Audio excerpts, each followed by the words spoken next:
to the workshop for March 29th. And so... Hold the mic towards you, please. Thank you. Thank you. Thanks. So I guess we have on this agenda that we haven't had in the past, we have the Pledge of Allegiance. So I don't mind to do that. Is that any... I don't know if that's a regular committee thing or not, but it's on the agenda. I didn't notice. It wasn't on our past agendas. I went and checked. So I don't have any problem, but so if everybody, we can go ahead and do that right quick, as long as we can.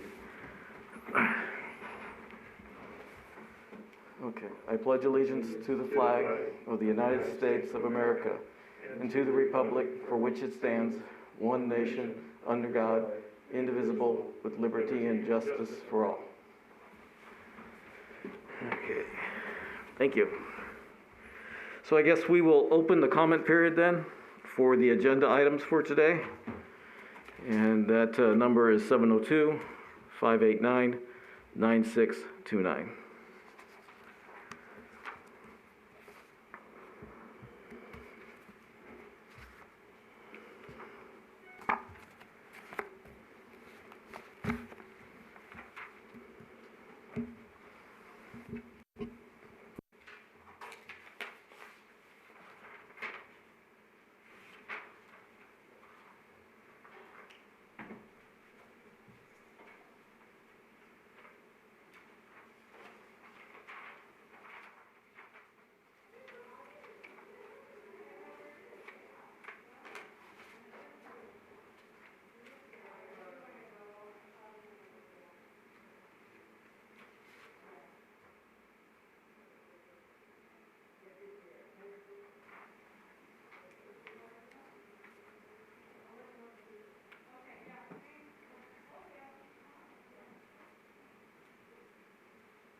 Okay, we'll give it another 30 seconds or so, and then we'll we'll start the regular meeting. So again, the number is 702-589-9629.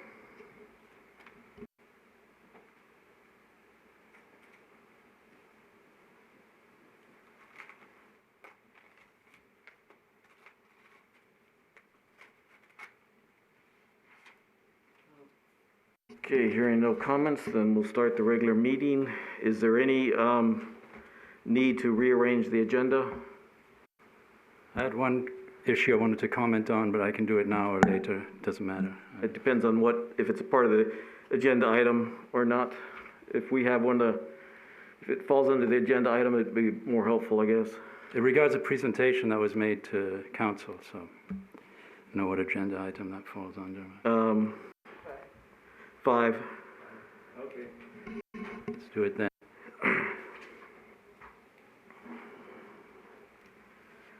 Okay. So if there's no changes, then we'll go in order, and we'll start with, I guess, with the update of the ongoing capital. Okay, thank you, Chairman. In your packet, you'll see an updated, and there should be some larger ones up at the dais, so you can see a little better, like I need to.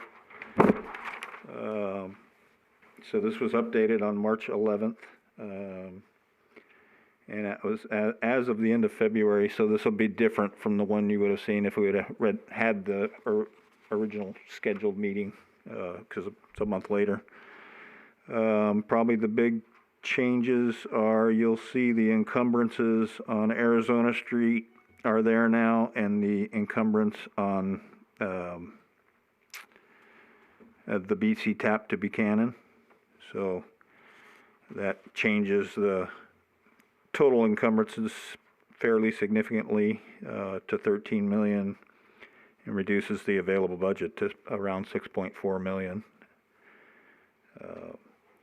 As far as projects, and I know we're going to be doing a project update next week, so I'm just going to highlight a couple modifications that occurred.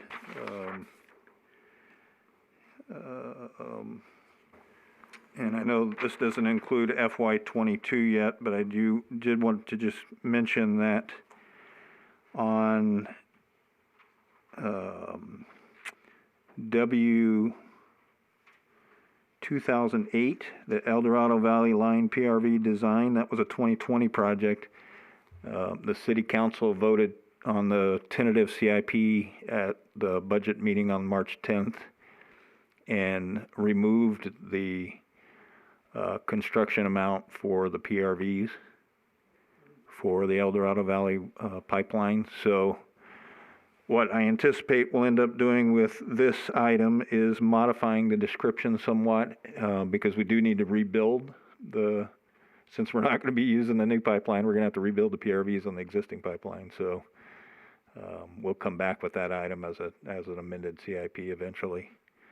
So that's kind of where that stands. Is, on that though, are we, does that need, I guess it's something we want to talk about in the future? Because it looks like some of it's terminology and then what exactly the pipe can or can't be used for. Right. And so I guess, is it something we can talk about in the future to sort of see what can be done with it and stuff like that? Yes, and even I think we'll need to do a little more research on our end to that regard as well.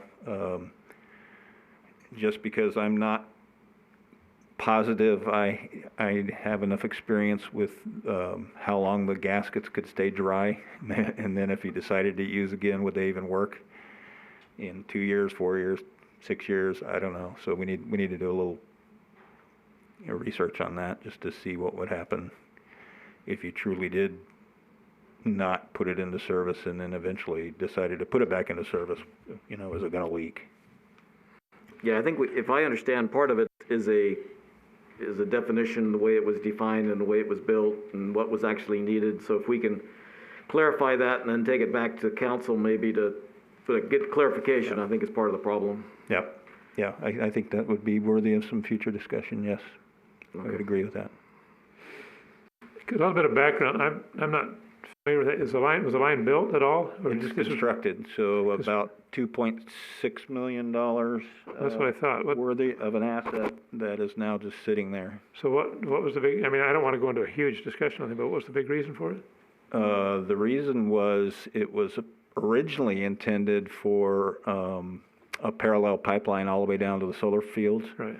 And I actually have a summary of that whole history that I could actually bring back as part of that discussion, just so everybody knows what the history is. Because when I got here, I had to figure out the history too, because there was so much noise surrounding that project as it was going into construction. But and it's been constructed now for almost a year. That's what I thought, yeah. Mm-hmm. Yeah.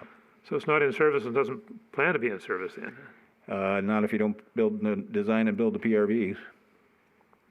So without the pressure reducing valves, it's not. And they weren't part of the original design then, obviously, I guess.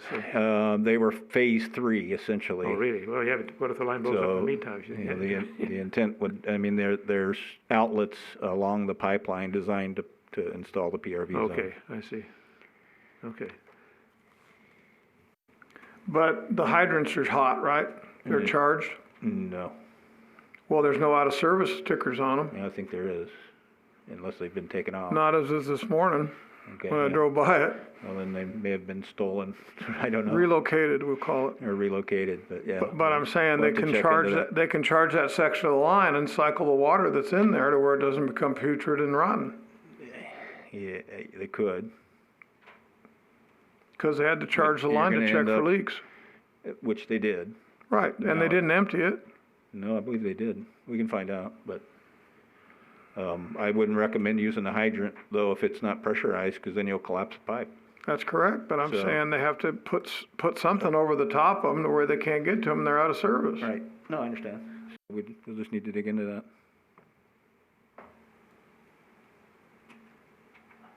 So just so we understand, that could be a little lengthy discussion. We'd probably want to put that on, would that go with capital, or would that just be best to have it on its own item to? I think it would go with capital. You could do it with capital either at the next workshop we do would probably be a good time to do that. So not at another workshop, not at Wednesday's meeting? We could add it to Wednesdays, but I think it's a better item for a workshop. No, that's fine. I think Wednesday might be, so, and the other thing too, I guess I need to remind everybody is that, there's a meeting at 5 o'clock here, so I forgot to state that. So we need to, keep moving things forward, and we've got less than an hour. Well, we have less than an hour for each one, of course, each item. So, do we have till, what, about 4:15? Yeah. Okay. Greg, did you have a comment?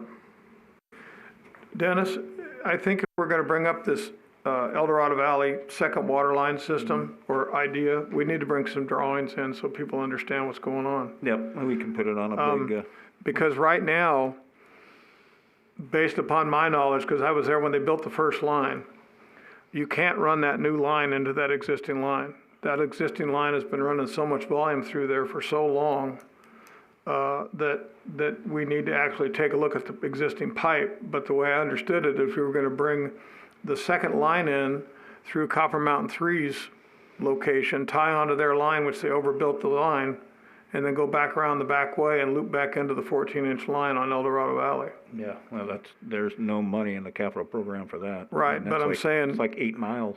Yeah, but the problem is what they're not looking at, which is called creative use, is there's already X number of miles put in by LADWP between McCullough and Marketplace. And then Copper Mountain 3 put in line all the way down along their right-of-way road. And I'm thinking that it's so piecemeal that we need to get a map with an overall view and see if the pipes are there or it's in that area to where it can be hooked up. Because if Boulder City loses that primary line to that steam plant, okay, through whatever it'll be, all right, there's no backup. They're down, along with everything connected to it, including the couple of residences down there on 95. Yeah, well, I do know the gas plant built, they have on-site storage as well, so. Yeah, we just no, have to that's, look it's up. now empty. That on-site storage was a pond, and it's empty. They don't want any geese flying in there and landing on it, otherwise they gotta keep it full all the time. Okay, well, I think that's probably a big issue for them as it is for us, or a bigger issue for them, because I think they were required to have it. But yeah, we have all that mapped out, we've modeled it hydraulically all the way down to the solar field, so we can bring all of that information back. Thank you. So unless anybody else has any other questions, we did finally get delivery on the forklift. And again, we'll talk about at the next meeting, the timeframes and the notice to proceeds and all that information that we had for Carol to put on that report a week from Wednesday. Right, so you will have the new, For the project we'll have update. the new report. Yeah. Okay. Okay, on this schedule now, on the ones that we're closing, the available budgeted money, I'm assuming is in reserves on the cash fund schedule, and will that then be transferred over to available funds? Do you know? It just goes to each utility fund balance. Is that what your question is? Yeah, I Yes. guess it is, but I'm just wondering on the cash fund where it says the total cash for utilities, it doesn't, oh, I'm sorry, it does break it out now. She did break that money out. I'm assuming, was it in restricted or reserved, and does it move to available? No, That's it my moves to question. available in the fund balance for each In the utility. fund balance, Yep. okay. So the next time she prints this, it'll Right. show that money over there. Okay, thank you. You're welcome. Yeah, we need to clarify that because these are actually budgeted numbers, and so I think that doesn't become available cash until the end of the year that you've said you collected that amount of money and you haven't used it, if I understand correctly. So that's one thing we're still trying to get the proper understanding of how the money's budgeted and then what's running through. So you've got expended and stuff like that, so. Yep, okay. So it might be available money, or it might just, I think right now, the way I understand it, it's available money that's available to be budgeted. Right. So it's still money that the council has approved and can be used on other projects, but it's not necessarily cash. Right. So then so I think when we say available cash, we were talking about the unrestricted fund that's in the manager's report. And so this isn't necessarily in there. So it would be helpful to make sure we can clarify that. Okay. Thank you. Anybody else have any comments on the ongoing capital project? Yeah, I had a comment. So I was wandering around town and then I saw, oh God, I forgot. Anyway, there was a project and it was numbered. There was a board that said 181057, which I presume is maybe the Arizona Street feeder. But again, it'd be useful to have these numbers for residents correspond to the numbers that we're given on this thing. Yeah, that might have been the board that they use for air quality, so that's probably that. I don't know the exact answer to your question. That could be the number air quality gives to it when they get their permit. I can check in on that though. But I mean, we could just write, if we're allowed to, just for transparency that people know what, Yep, I can look into that. Thanks, yeah.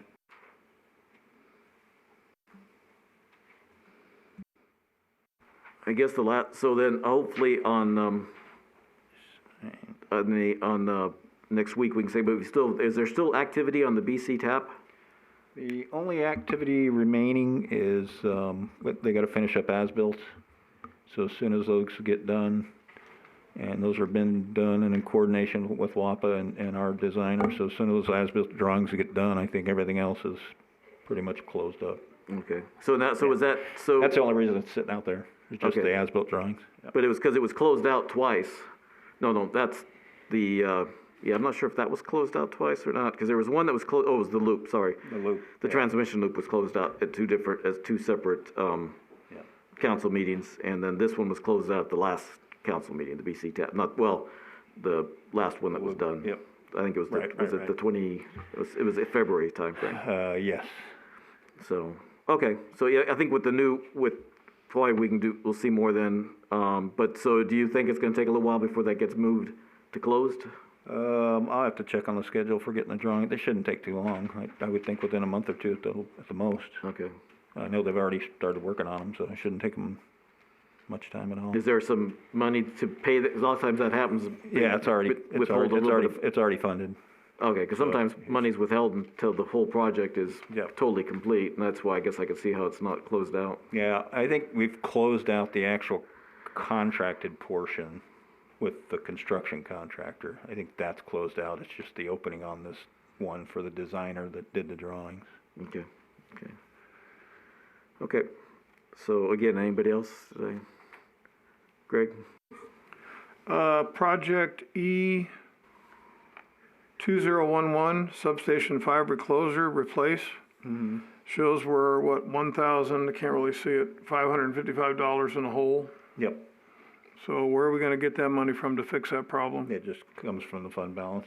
It's not necessarily a problem. So we're gonna It's do just that transfer in? Yeah.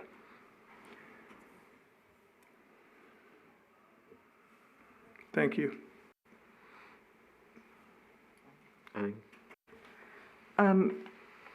What is the progress on the Park Service switching to potable water? We've reached out to them and we have not heard back yet. So we're kind of the ball's in their court right now. As soon as we hear back, we'll report back. So we'll bug them again. I know Mike has tried to contact them on my side a couple of times. So They're having a lot of turnover at the senior levels over there, so that might be part of the chaos. I suspect a big part of it is just the transition with on the federal side to the new administration. So. Wow. Well, I meant in the park itself, not at the federal level. Yeah. A lot of the people have been replaced. So. Oh, okay. Yeah, I didn't know that. I had another question. Back a couple of months ago, we were talking about these projects, and Mr. Todd had suggested pre-ordering supplies and like poles and whatnot for the electrical projects. Yeah. Has that been done? And we have pre-ordered about 100 poles already. There's other equipment we could still pre-purchase, but we would need to start the design on those first. but it's something we can do. So now that, FY '22 and all these FY '21 projects are kind of let loose, if you will, that's stuff we can certainly do, but you can see if you look at the FY '21, there's not a lot of movement there yet. So we just received the qualifications from all the consulting firms. I believe we got about 80 for water, sewer, traffic, transportation, everything. So now that we have those list of qualified firms, we can start getting moving on those designs that we're not doing in-house. So I think it will be possible to do that in the next 6 months on some of that equipment that we decide makes the most sense. But yeah, poles we already have. Are you opening it up though for other purchasing more spare parts and stuff like that, other than just poles? So we typically include in all of our construction contracts spare parts list in each specification. So typically we get some spares with each construction project. And then Marvis keeps a certain amount of inventory on hand just for replacement purposes. So the city council was kind enough in FY, I think it was 21 or 20, to where we were able to purchase quite a bit of equipment. So we have a fairly decent inventory. I think the primary ones that would make sense to me, and Greg can argue with me or agree with me if he wants, is when we get to where we're far enough along on the design side with some of these upcoming substations rebuilds, then we can pre-purchase that stuff. That's one thing I agree in, but what I wanted to bring up, because we're talking about pre-purchase, with the new czar of the United States in office, I think our substations need to get a look at for the transformer upgrades from a 22 MVA to like a 33. If he gets his way on this green energy, we're talking about shutting off natural gas and a bunch of other little things that are going to cause a little angst to us even on down the road. Right. Or we might be replacing our substation transformers a second or third time when all of a sudden everything goes to all electric homes. Right. And that was. So I'm trying to look into a little bit into the future, which segues into another question. UW 171, which is the water line to El Dorado Valley, if council has closed out the PRVs, pressure reducing valve design for that, I think we need to close that project out because it's done. It is done. There's just a dispute on the final payment. Right. So that's the only reason it hasn't closed out. But I'm saying we need to push that and get it cleaned up. Yep. So that's one thing we got to look at and get cleaned up. I mean, I wouldn't necessarily call him a czar. I mean, he's the elected. If it's the president, are you referring to the president, or who are you referring to? Well, the czar is a person. I mean, who are you referring to? The president has issued some edicts about fossil fuels, natural gas, and other things where he wants to shut it off. Okay, that has been his first day of office, second day of office, that's what he was talking about. If we, Boulder City, go back to all electric homes, which is what the proposal will be within 4 years, which is not a sane idea, we have to be prepared for it. I'm not going to buy 3 sets of transformers. I'd rather do it once and be done. I agree with all that. I'm just saying he's not the Tsar, he's the elected president, and the policies that, they're not edicts. We're not going to talk about politics. I'm Well, just you saying did. what You it, just no, did. I just made a comment and it didn't need to be bid on. It was just what has Well, let's come use through. people's titles that they have, you know. The policies that he's promoting are supported by the majority of Americans and their policy in Nevada. So let's just be respectful. He's the I president. am going to be respectful, but I know this as the industry person, that we're going down a slippery slope, that if we decide to reverse engines and reverse the thrust, we're not going to make it. No, you have every right to have your opinions, and I totally respect But what I'm your saying knowledge. is nobody has taken any concern or any ideas into dismantling these solar farms we're putting in the wind farms. Okay? So what I'm saying is we got to be careful which way we go. We've got to have something that's reliable to back up our energy policies. I agree with all that. So to that end, that's why we included the additional funding in the 22 budget, is to get some of that work done through an engineering study. Okay, yeah, we See what definitely, those impacts are. I think we all agree that we definitely want to look at that. We want to, Yep. I think if anything, we want to overbuild a little bit, definitely not underbuild if we're going to rebuild the substation, so. I think we interrupted you, Eileen, sorry, so you were done? Okay, sorry. And that's all I have for now. We'll obviously be talking about this more next week from Wednesday. Okay. So anything else on the capital program then? Or the ongoing capital, I should say.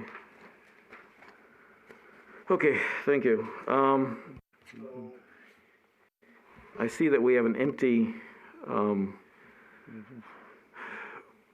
background, or whatever we want to say. So do we not have, is finance not going to be presenting the? Finance will be here a week from Wednesday. Unfortunately, when I scheduled this meeting, the craziness with COVID, they're limited. We're all limited on when we can get our professional registration training, just like I am. And so Angela and Diane are both in CPA training to get their required credits through the whatever the CPA organization is today. But they'll be available a week from Wednesday as well. And I can run through this. Well, let me go ahead and talk about the meeting that the three of us had right quick and just give that information. So myself, Marty, and Eileen met with Finance and Dennis on March 9th. And we were trying to get some ideas on what was with the background. Part of it was with the overall information that was given, I think, in February with the breakout. And then we have the presentation that Dennis is looking at, which is the pie charts and all that. And then we also have the information related to the central service charge. That's still a little confusing to a lot of us. So we were trying to work that out. So what we had a basic agenda. The agenda was looking at the three administration funds. So the central service, the administration of the central service, which is the 1.025, but if you notice that, and I'll explain that here, it's more than that when the budget, and I'll explain that in a minute. The utility admin fund and the admin billing and collection. We asked some questions about salaries, about the professional and technical services, maintenance facilities. We were trying to understand debt service. Part of it is just would be nice to have the debt service broken out. For 22, they're showing so I think it's 4.3. So when Dennis goes through it, we can look at that right quick. So, and that one has the reserves in it. So that has the bond reserves, and it's not clear that that's what the case is. So some of the things like that. The non-electrical charge still is pretty confusing. So we did get a little information on that, but I think if nothing else, we might have to go back to the council to try to find out, because it's still talking about what the electrical side's doing for the city, not the citizens. And so it doesn't make sense that the utility rate should pay for that. So it'd be good to clarify that more.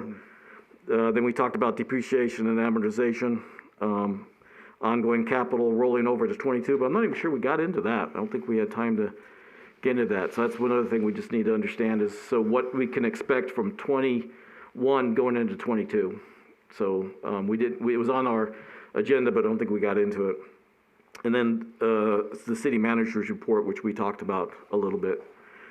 So the one thing we did learn, some things I think that I'm not sure if if everybody else understood or not, but in the admin central service fund, everybody talks about the 1.025 million, and if you look at the budget, it's actually 1.3 million, 3.5.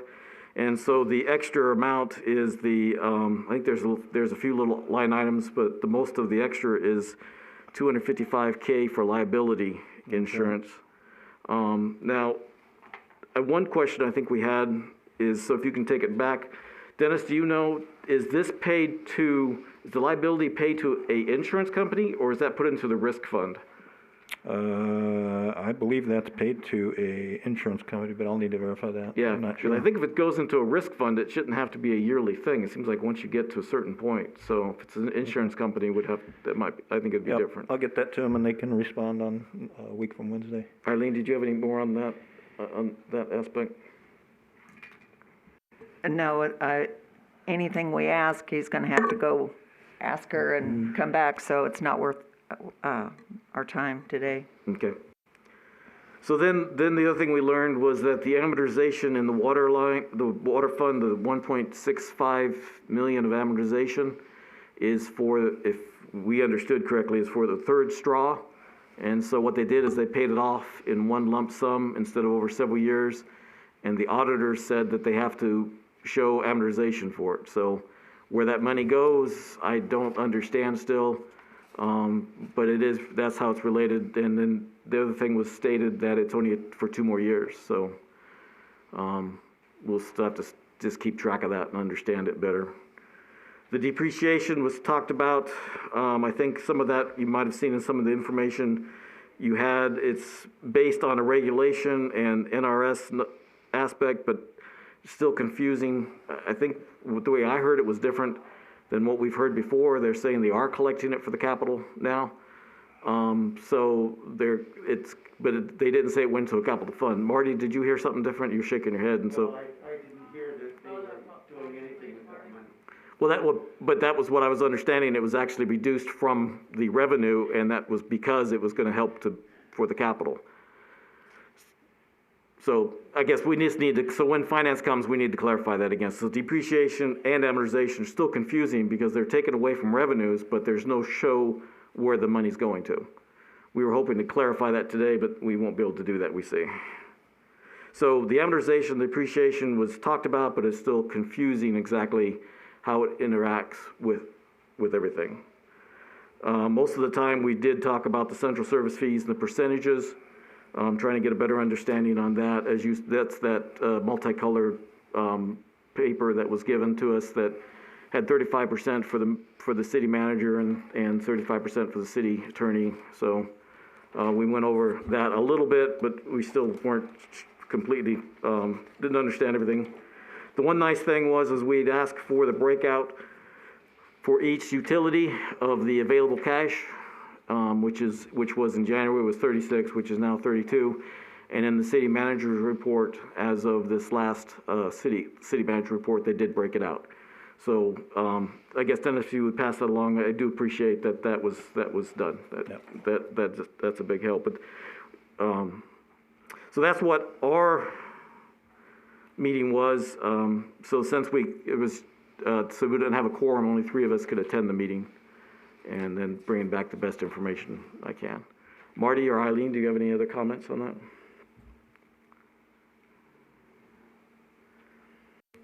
No. Okay. So I guess so Dennis, are you going to go over both aspects of it, or just the presentation? Primarily just the presentation was my plan. Okay, because what does the committee want to, that percentage aspect is confusing. The one thing we did learn in the meeting, if I understood correctly, is that was just to show what could be charged, or what they believe could be charged or should be charged, but it was still only the $1,025,000 that was actually going to be used. So that's my understanding. That's correct. So what they did is they went and sat down with each department head or budget manager and got their best estimate on what percentage of time those different departments from the general fund were assisting utilities, and so that's how they come up with those percentages on the basis of calculations. And then on the following spreadsheet on the next page, they showed what those actually would have been versus the budgeted allocation, which totals up to the 1.025 million on the column at the bottom on the right. So they estimated the actual cost to be 1.988, but they are sticking with the 1.025 as far as the actual allocation for 22 goes. I mean, maybe it's better to wait until they come here, because we're kind of speculating about speculations. We're sort of a few layers removed. I'm all for free speech and everything, but maybe it's better to talk to the people directly who are making these decisions and save some time on our meeting. I don't know, unless people want to go on with this stuff. I don't know. I agree with George. So the only other thing I would say is we also did a general fund utility assistant comparison with some other agencies, and that's attached in the package as well. And not that it's, every little agency is different, and so this was a best we could do to try to make it apples and apples. I mean, obviously not all these other agencies had landfills or electric, or some of them did, some of them didn't. So that just, it's defined in that one chart as what utilities they actually had, and then the percentage of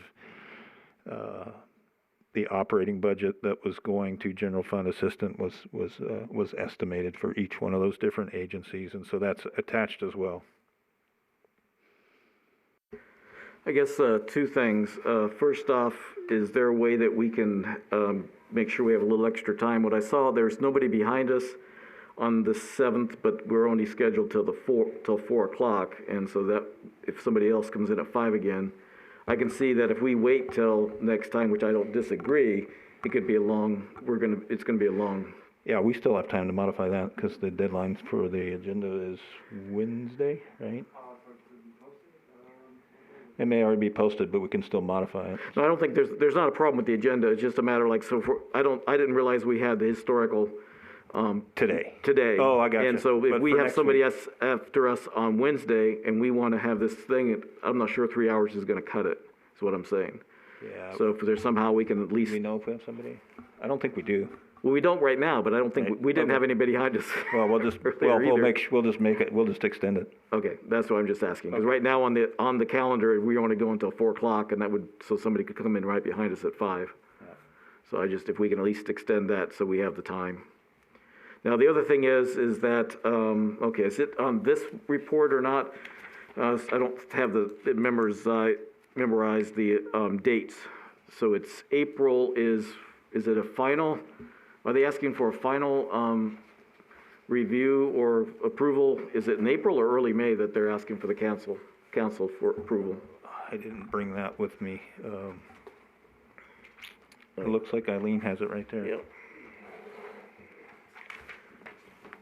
Because there was a tentative meeting, I guess that was the 24th, is that, I think. So they were gonna have that if needed, I think it was the 24th, because I thought it was something like the 28th, but maybe, yeah, so those two, I mean, this is 28th, yes, I'm looking at April, right? February. So April 28th was tentative, so if everybody they wouldn't have that, and if we have our meeting on the 7th, basically, we either have to have another meeting in April, or we have to summarize everything on the 7th, and I don't know how we're gonna get a report written or have something done if we're still discussing it on the 7th. And I guess that's so again, timelines, what do we do? How do we go forward, and what does the city, what would you like from us? And does the committee think we need to put anything out to the council, or do we have enough information to put out for a report on what we believe our thoughts are on the budget?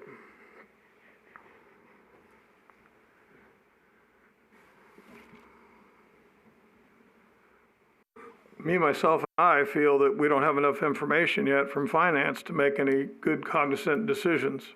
So they're driving the bus right now. Till we get them back in front of us and we can ask some of these questions that we're all wondering about, we can't make a decision. We can't give city council any information. We've got too many too many percentages that are really skewed if you look at the overall picture. The percentages add up to more, almost just as much, if not more, than what utilities has in their budget for executive offices. You know, it just doesn't make sense. Percentages don't cut it for me. I don't like percentages. Well, from what I understand in the budget meeting, so that's the confusing part that I wanted to try to clarify, at least today. From my understanding is the sheet that they're that we understood they were trying to explain the central services was just another saying we could charge this, we're not charging this, but we could. So it's confusing. So those percentages, as far as this budget go, really doesn't mean anything. Is that do I understand that correctly, Dennis? Yeah. So when we're looking at that, yeah, the multicolor. Yeah, so the 1.025 million allocation was from a previous report that was done, and I can't remember the actual year. So what finance did was basically take that and do an update, if you will, to this, and created this effort to estimate what that allocation could be.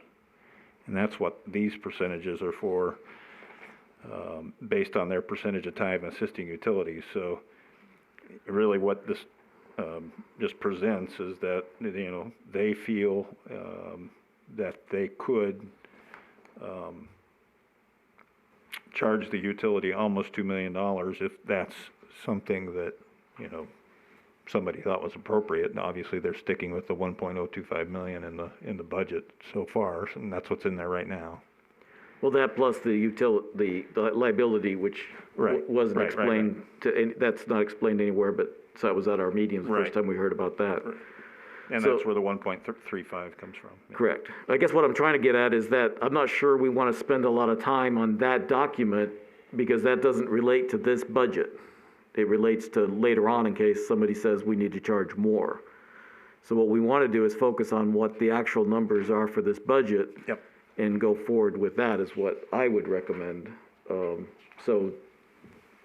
then maybe we put in another meeting that we talk about that later on. So, Right. but I'm happy to take suggestions. Right. And I think it just came out of a concern was even the 1.025 million, did that number make sense? And so that's why they did this effort. Yeah, I tend to agree that I think that it's a budgeted number. I think we ought to go with that because realistically, I imagine that a lot of these numbers were kind of a wag, you know, among the different departments. They basically came up with what they thought was a good number and about which time, but I don't think there was any real serious study done to arrive at a hard number. I think we ought to just go with what's there and look at something later on. So, I mean, arguing that they should be enterprise funds. So either they're enterprise funds or they're not. And then if they're enterprise funds, they should be paying their way. So all I'm saying is I think we should do this properly and do a thorough analysis rather than kind of wing it. But that's just my opinion. If they're enterprise funds, we need to know what these numbers are, and not like Greg's saying percentages or, you know, comparisons to North Las Vegas. But what are the actual numbers? well, if they're not being tracked, we don't know. That's part, and right at this point, they're not being tracked. So I think for this budget, we have to go, it's probably best to go with the 1.25 and then go for next budget. So make sure, George, we're talking this, that's what we're talking about. We're not saying, I think we all are getting there. And once we go back to get time to do the rate study, that will somewhat be a little clearer too in some of how we talk about what was brought up in that as far as what the city doesn't pay or does pay, and what the utility pays or doesn't pay. But we don't have time to go into those percentages. It's best just to say, okay, we agree that the 1.25 is that's what's budgeted right now. That's what they went to council with. That's what was tentatively approved. So let's go with that, and then future time look at what's actually needed. That's what we're talking about. And that need, George, and I agree with you, has to be more formally tracked, okay? And that's the problem. I don't like percentages, because if they say they can charge up to, and at the end of a fiscal year, they said, oh, we come up short, we're gonna need a lot more money out of the utility fund because our other agencies and divisions are short on money, that's not the right way to run a city. And that's what my problem is right now. If you're telling me that the city manager and the city attorney charge 70% to the utility fund for their daily duties, if you break that down into hours per year, That doesn't make any sense, and I would challenge them on that.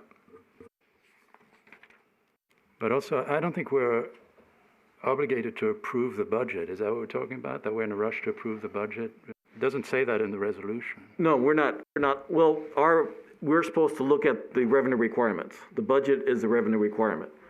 And so we're not approving, we don't have any approval authority, you're totally correct. And I didn't say approve, what I said was that did we have any comments going to council before they approved it? Oh, I see. Okay, it's less extreme than I was thinking, yeah. I guess we can give them comments. Well, the problem is, if you look at our title of our group, what is it called? We're advising them as to the money that's needed to run the utility division for the city. Yes. So I guess, so I glanced at it quickly. I don't even think, Josh, do you remember, or Dennis, I don't think that document's in the packet for the 7th, is it? The percentage document or the central service document? If it's not, we can get it out of in there. No, I guess what I'm saying is we don't want it in there, because I don't think it's worth going, if we're gonna be short on time and we wanna get something in April, then I don't wanna get derailed talking about that, which it doesn't matter. It matters for the future, but it doesn't matter for this month. Well, if it is in there, we'll just remove it. Okay, so does everybody agree with that concept? Okay. Yep, we can do that. So what's going on again? Can you repeat that? Okay, so what I'm calling the multicolored document that was in this package that talks about the percentages and the 1.25 million is for future discussion, not for this budget.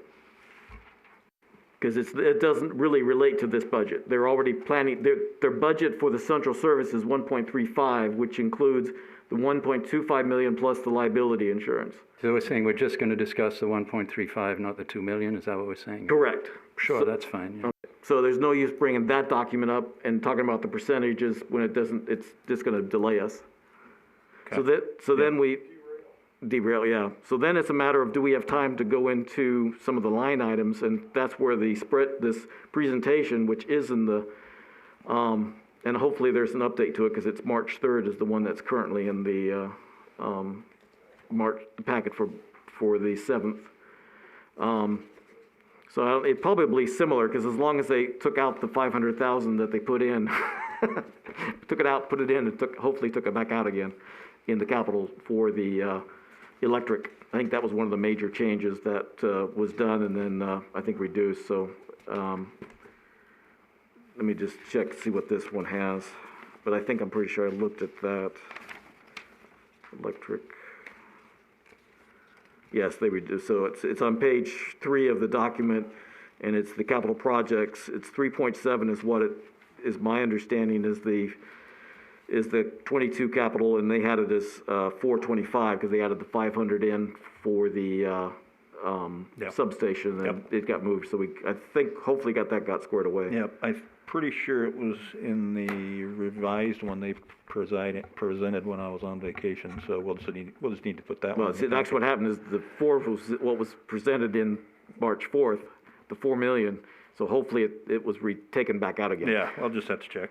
And it was voted on that way for to remove the extra 500,000. Okay, yep. But we still have some concerns on some of the line items, and that could get a little bit, take some time, of how things are broken out in electric, water, sewer, and landfill. So just so you, Dennis, you could pass that along to. I know you have some concerns, Eileen. Is there anything that I missed to pass along they can be prepared for? No. Okay. What we might do is take a look at the order of the agenda as well, and maybe have them first. Before the capital? Yes. Ongoing capital? On the budget, yeah. Okay, I don't have a problem with that. Okay. Marty? I'm assuming that if they haven't already, they've published the latest budget for '22 the finance department has? You mean as far as published, they Well, typically do that executive summary. Put the booklet together. It wasn't put together before I left, but it may be now. I'll have to Okay. check. Well, I was just wondering if it would be possible for some of us or all of us to get a copy of that before the meeting on the 7th? Okay, yeah, I'll look. Okay, thank you. And it may have been, they were just waiting for that March 10th meeting, and so Yeah. maybe they haven't. I'll find out. Marty, there's some brochures right here, maybe, that were at the last meeting. Might look at 'em. Was that Holly, was that the one from the March 10th meeting? I think so. So it need to be updated because there were Oh, some they've been changes. draft, right? So, that's one thing, we just want to be able to make sure that we understand the changes were there, and then we can say yes. Or Yeah. just say that we don't have any major concerns or whatever. And I know they tentatively approved the CIP, which was fine with us, because we got there on the 9th, which worked out, but, I think there are some modifications on the general fund CIP, but I don't think there should have been, other than the one you mentioned. Yeah, it was just, On that, the well, the biggest utility. one was the one you mentioned, was the water. Yeah, They did, because they removed that, which, Right. that wasn't a matter of being shifted, it was removed. right, so. So that needs to be so taken out of that'll the be- water. That'll be the water, modification on that one as Yeah, well. so that'd have to be a modification on that. And that's where, I don't know, I guess, budget-wise, I don't want to get into the weeds again, but budget-wise, when you just look at the water, you look at the first sheet, and you've got $16 million for the expenses. That's, I believe that includes the amortization and the depreciation. So that's where we were told that the amortization and depreciation didn't affect the rate.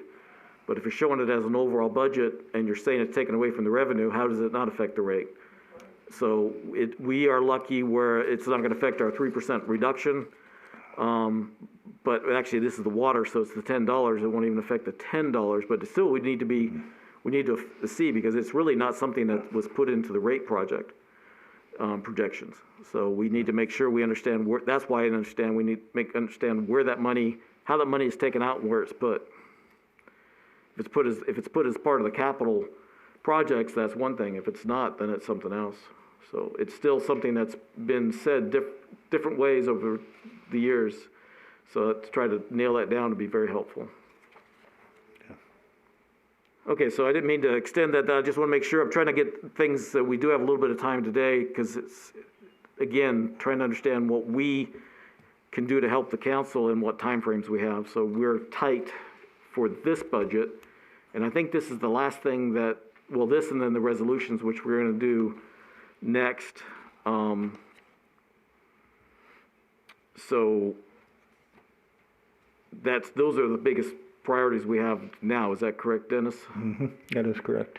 So the other thing too, I forgot to, well, we'll bring it up with the resolutions. Let's bring up the next comment. Okay, anything else that anybody has on the financial aspects? We had the two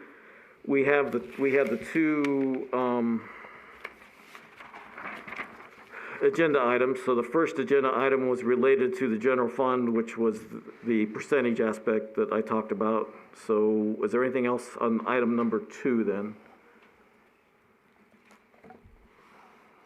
Of the agenda. Okay, so if nothing there, we will close that one and go to the number 3. Number 3 was the budget, and so if I heard everybody, it wasn't really worth going through the presentation, but was there anything, Dennis, that you wanted to bring up or you thought would be helpful to us? I don't think so. I think you just mentioning the items that were discussed at that meeting are appropriate, and we'll get back with finance after this meeting so they're prepared for the 7th on what we just talked about.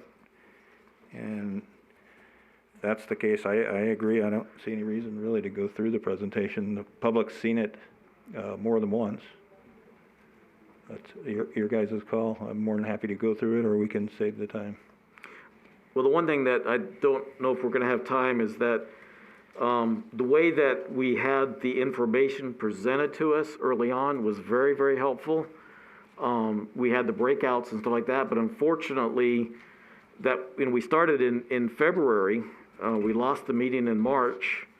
and then we don't have finance now, so now we have basically one meeting, possibly another one, to ask questions on. So it's gonna be hard to get down to that breakout in a timely manner. So we had the information presented to us.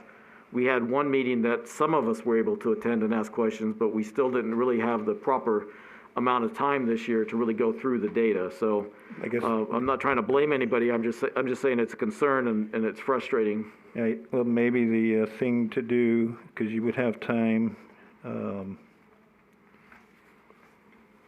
I'm sorry, what was the second meeting in April was the budget approval for city council, It right? was the 28th. It was a tentative meeting if it was needed. Tentative. And they were sort of, my understanding on March 10th, they were saying they weren't gonna have it unless there was an issue. So I guess the meeting that would be, Eileen, is it the 15th or 14th or something? So April the 15th was when, okay, that's just gonna be sent to the, that's gonna be, the information will be sent out. There was tentative meeting on 28th, the 5:15 was public notice. Okay, so I guess I was misunderstanding. So now it says on May 25th is when the final budget will be adopted. Yeah, so you could, you would have the first meeting in May, given that. Okay, so I guess what we can do then is, we can decide if we need a workshop in April, or if we get enough information on the 7th, then we would have something to bring back on the, when is the meeting in May? Does anybody have the date? I didn't. Is it the 5th? Holly, thank you. So that should be enough time then to get that, would be that enough time to get into the packet? For the council meeting? Is it the council meeting on the I'm assuming it's the council meeting then on the 25th. Yes. So that should be enough time to Oh, get, if Yeah, we that- had to finalize that, but we would have to have something finalized on the 5th, vote on it and send. Let's send out by the 13th-ish, somewhere Okay. in there. Does that work for everybody? So I guess we do have a little bit more time, not a whole lot of time, but a little bit of time. So I guess the question is, if people can review the documents, and if anybody has any major concerns on what is currently in the budget, then we need to bring that back on the 7th and make sure we can get those questions answered. And if anything, if we have any concerns and they're not gonna be changed, then that's one thing I guess we could put into a report to say that these certain aspects are confusing, or we don't necessarily agree with, or whatever. So it's not a matter of approval, it's just a matter of comment. One question that I kind of have is where I know that when we're talking about funds coming in, besides revenue from power sales and water sales and things like that, but the revenues that are coming in from that solar leases that are in the valley, it'd be interesting to know where that money is at now, how much money we're actually bringing in annually, and if it would be worth going back to the voters and see about allocating some more of that money back into rates, electric or water rates, to offset some of those increases, because I know that they keep adding leases down there. The annual revenue's got to be going up, and it'd be interesting to know exactly where that's at. Yeah, they added one more this year with the Boulder Flats South, and I would anticipate one more next year with Boulder Flats North. And I think that could be a recommendation that we could put forward, is that they ought to take a look at that. And that's one way to lower those rates, is to increase the transfers into these revenue funds. And I think it'd be worth taking a look at anyway, at some point. Now, looking at, so that's not for this budget, but it'd be for next budget, or next future budget. Now, I agree, and I think, again, when we go through because if I'm understanding correctly, that's what we need to look at next meeting, the 7th. We have that as an agenda item. We have the time scale and the agenda items next meeting. We don't have it on this agenda. But we can look at it, is that I think if we bring back the rate study, then as we go through the rate study, some of the stuff will fall out. In the general fund, I don't know if there's one back there, Marty, I think it's $18 million. That is, it's either this year, I think it's this year, that is the lease money. And it's breaking out. But from what I've heard, and even at the meeting we were at with the finance, there's some discrepancy, I think people are looking at that money differently. And so it would be nice to clarify what we can do. And so I'm totally with you on it. It's just a matter, I think we've got to get some definitions down, clarification, and find out what we can and can't do. If there's something that says we can't do something, it would be good to know right away. If it's just a matter of going back to the voters or something like that, because I even saw that in some of the candidates aspect, I believe, is that they're saying, well, why aren't we using some of the solar money? If we're not getting solar, why aren't we using the money for it? Greg? Because we're leasing the land to the developer. We're not leasing the utility to the developer. Land is property of Boulder City, not property of the utility. It has to be voter approved. And right now, what that's doing is driving down our property taxes. If you look at the mill levy on our property taxes in Boulder City versus the rest of Clark County, we're much lower because we're using the solar lease money to offset the property tax encumbrances. Okay, so we have to be very careful of this tiptoe through the minefield that we're getting ready to do. Okay, utility's a commodity. Land is land owned by Boulder City. Now that has to be put before the voters. The problem is when the leases go off, the utility costs go up. Okay, yes. and that's not going to be a sweet pill to swallow. Yep.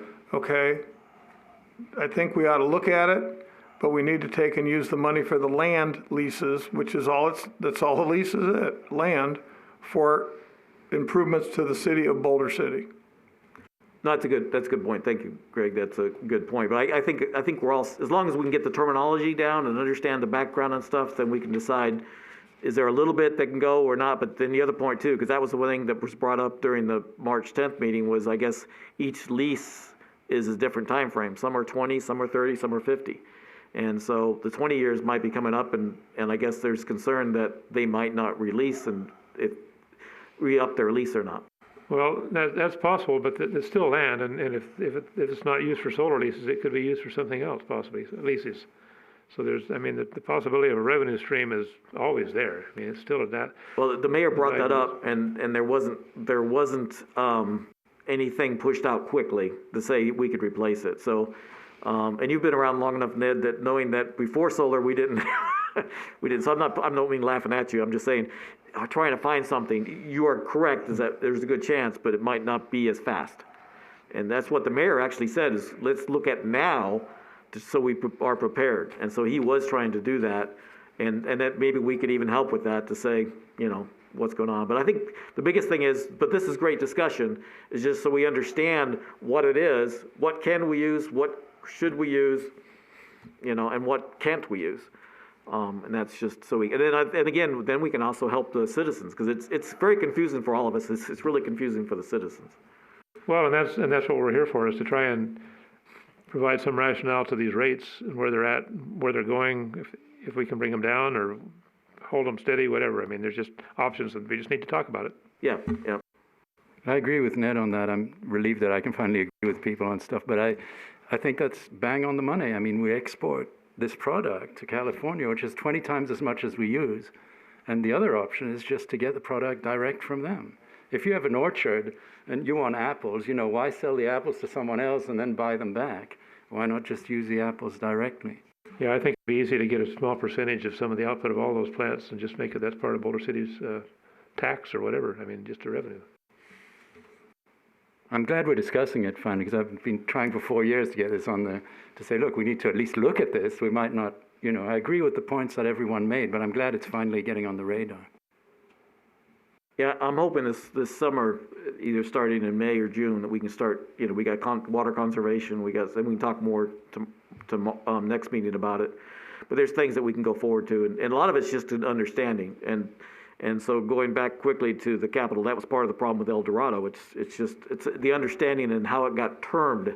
My understanding was one of the big problems, the way it was labeled, the way the water line. So if we can understand, just start with the terminology first, I think will be a big help, and then go from on. So, but I agree. This was very helpful. Okay, so that was still. I think we still were in a budget category. So was there anything else on the budget, overall budget? I would like to ask on the April 7th meeting, that instead of presenting the pie charts that don't have any detail, that they present the actual budget so that we can be looking at specifics and not generalities. Yeah.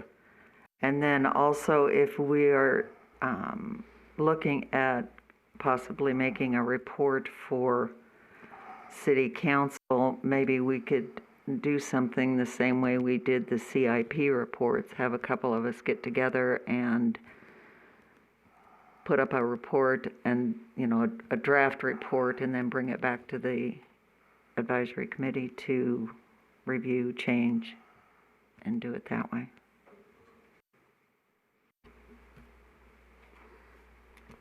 Right. Okay, on the budget, and just following up what Eileen just said, I've got, the last one that I have a printout of was prepared by Angela in February, and there's a lot of detail about the budgets, and I don't know if there's a new one that has come out like this. If we could get a copy of that, that would be helpful Yep. also, because there's a lot of, I told Diane, this is, at the meeting that we had, this is the most detailed budget information I've ever seen the city put out. Yeah, okay, that would be great. Is that the one we agreed to come out every other month?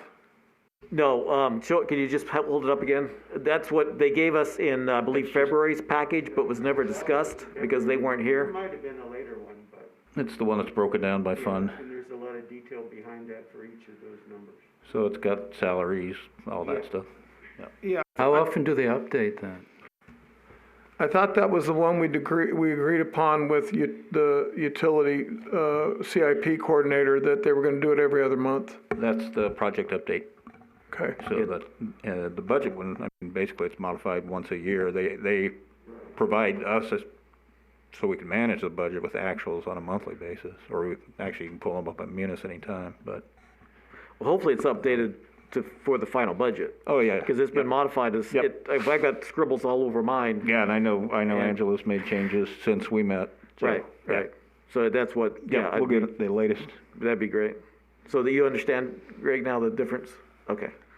Yeah, because so the next meeting we'll have the new report that's every other, which is the priorities and stuff like that. So I'm looking forward to that report so we can get a better understanding of how things are flowing. I agree with what Eileen said, that these pie charts aren't good enough. We want to see the actual numbers. So. Okay. Yeah, that would be helpful. Anybody else?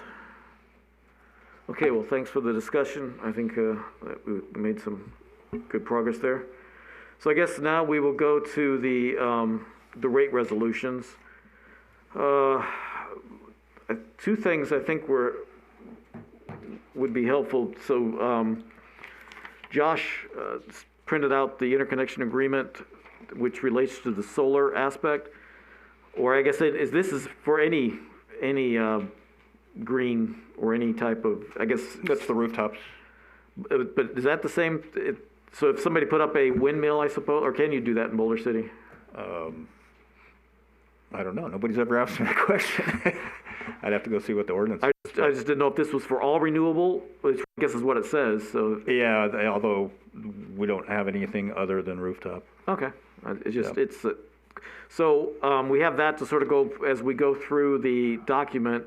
I'd asked Josh that we could pull the document up, but I guess before I make any recommendations, Dennis, did you have a plan to go through the resolutions today? What was your thoughts?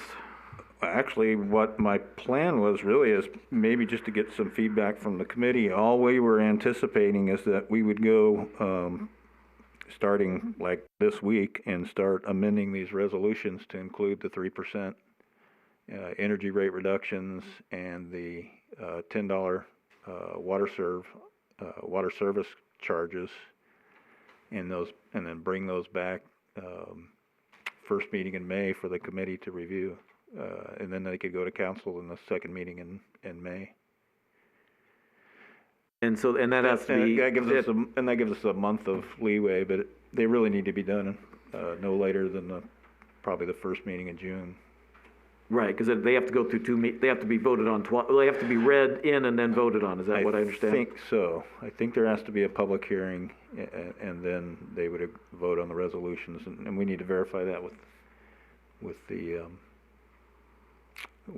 city clerk. Yeah, we need to find out, so I guess we want to make sure that there So- doesn't need to be 3 meetings. If there are 3 meetings, that would be 3 separate council Right? meetings. That's why it would be helpful if we get this done very soon, and get it back to the committee the first meeting in May, and get it to council the second meeting in May. That gives them at least 3 meetings, 2 Right. in June plus the 1 in May. So if I understand correctly, at the March 10th budget meeting, there was a motion passed to approve the 3% decrease in energy and the $10 in the water. So the resolutions, it has been, I guess the motion has been made by the council to modify the resolutions. Isn't that correct, Dennis? I wasn't here, but so I'll need to go check on that meeting, but if that did, that's helpful. And it may be that would suffice for the public hearing. I sort of doubt it, because I think the public's supposed to have since everything's being decreased, Right. hopefully it's not a problem, but the public really didn't have a opportunity to say yea or Right. nay in that meeting. Right, So I doubt that would be qualified as that. yeah. I think the only argument would be that this committee's been, working on it, has made the recommendations, but it's still city council's final say. So, yeah, they probably do need 2 meetings. But we'll go back and look at that language on what it was they actually approved on the 10th. We certainly made it clear to them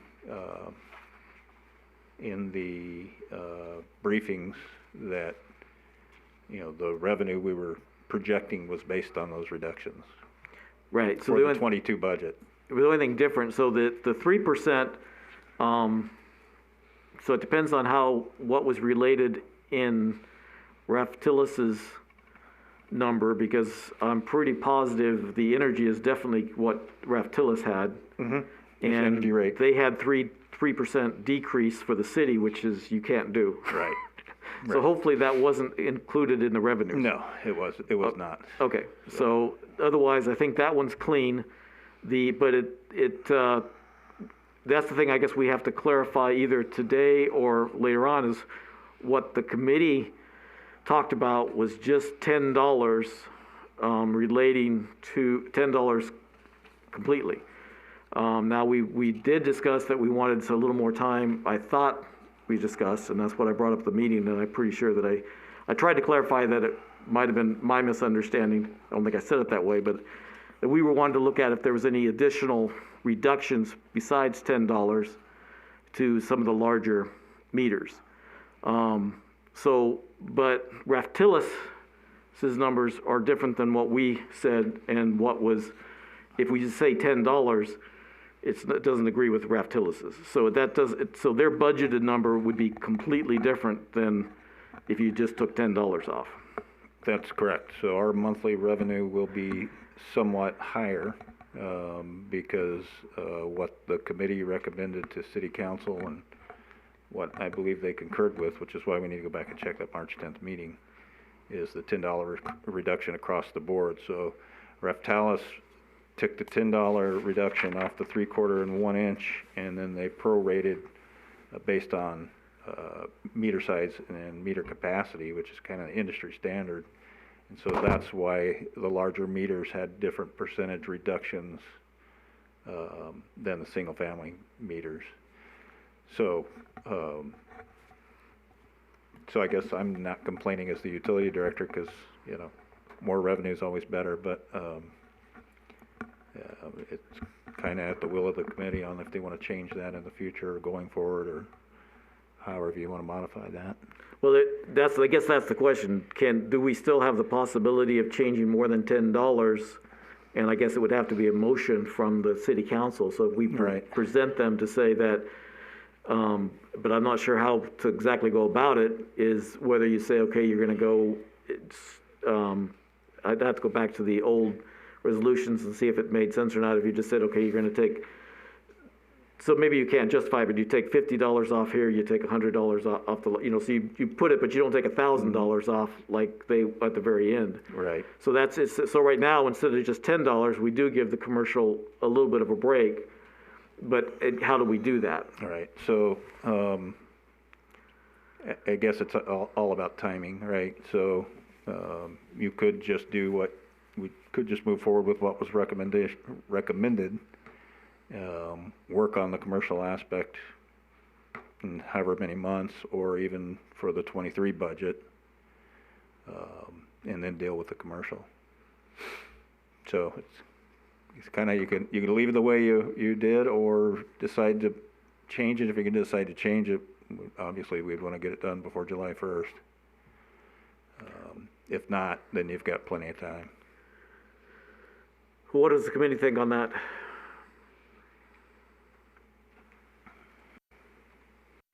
That's a lot of homework in a short period of time. Yeah, my understanding is we were going to look at that a few months from now and then maybe have something ready to put in for next year's budget process. So they don't have to do the hearings and stuff, but just work it into next year's.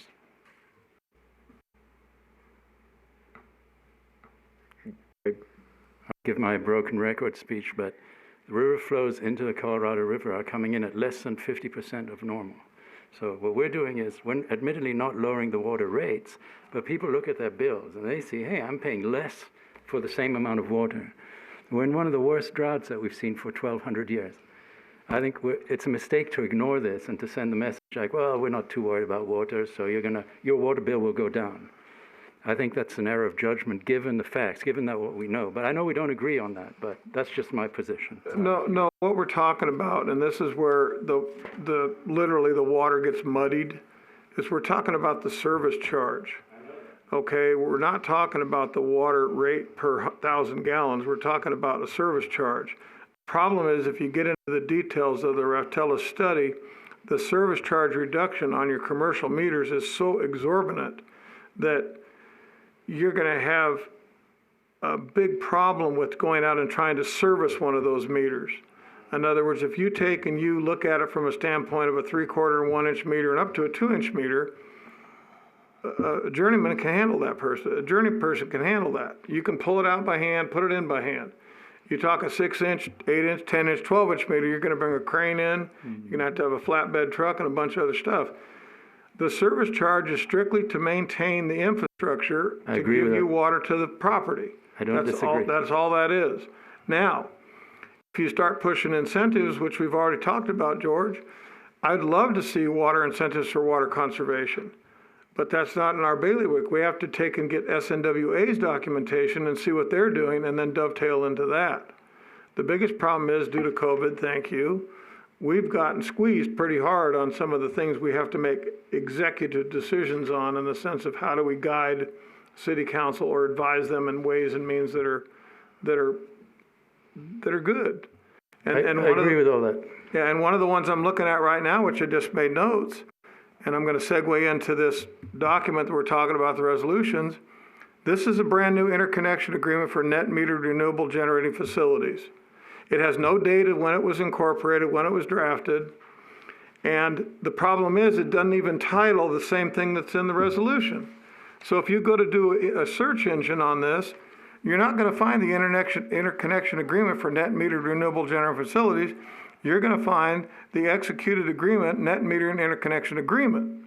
So the two documents don't even, the wording of the documents don't even line up between the resolution and this document. And when was this created? Because this is a new one. This is brand new, hot off the press. But there's no date of when it was written up or drawn up. Okay, let's get to that. Let's see if we can, to clarify the one cost. Is that, first off, as you brought up earlier, George, this is an enterprise fund, and we should be charging and paying what it is cost. So as Greg pointed out, the service charge is a cost amount. The water rate has a potential to be with conservation, and hopefully that's another thing we're going to get to early this summer, pretty quick. We need to get water conservation on our agenda as quickly as possible. So you've got, there's two things, and one thing I thought I heard you say yourself is that we're trying to keep in mind people on a budget. So if we do the water and keep get it more realistically what it cost, because basically it just got raised quite a bit percentage-wise last rate time. And so the other one, I don't think the rate was actually justified for the service cost, it was just an increase. So that's one thing we can start now is we can say, can we either try to find a way to justify what it actually costs, or we start getting some percentage that makes sense to reduce it by. So those are, the service charge is a cost. The rate, you've got to be careful too, but the rate you might be able to relate more to conservation. So just so it's clarified. Yeah, I understand that. I'm just saying the average person doesn't have a clue about this stuff that we're talking about, with respect. So if we're lucky, they might break down the utility bill into the three categories and then say, hey, I'm paying less for water, no problem. I'm not disagreeing with what you said. Yes, there are enterprise funds, yes, yes, yes. But nature doesn't care about all this. The lakes keeps going down. It doesn't care about our shenanigans. At some point, we're going to fall off a cliff with this business. We can debate this all day long. And I'm not saying your arguments are rational. I did argue for lowering costs for electricity.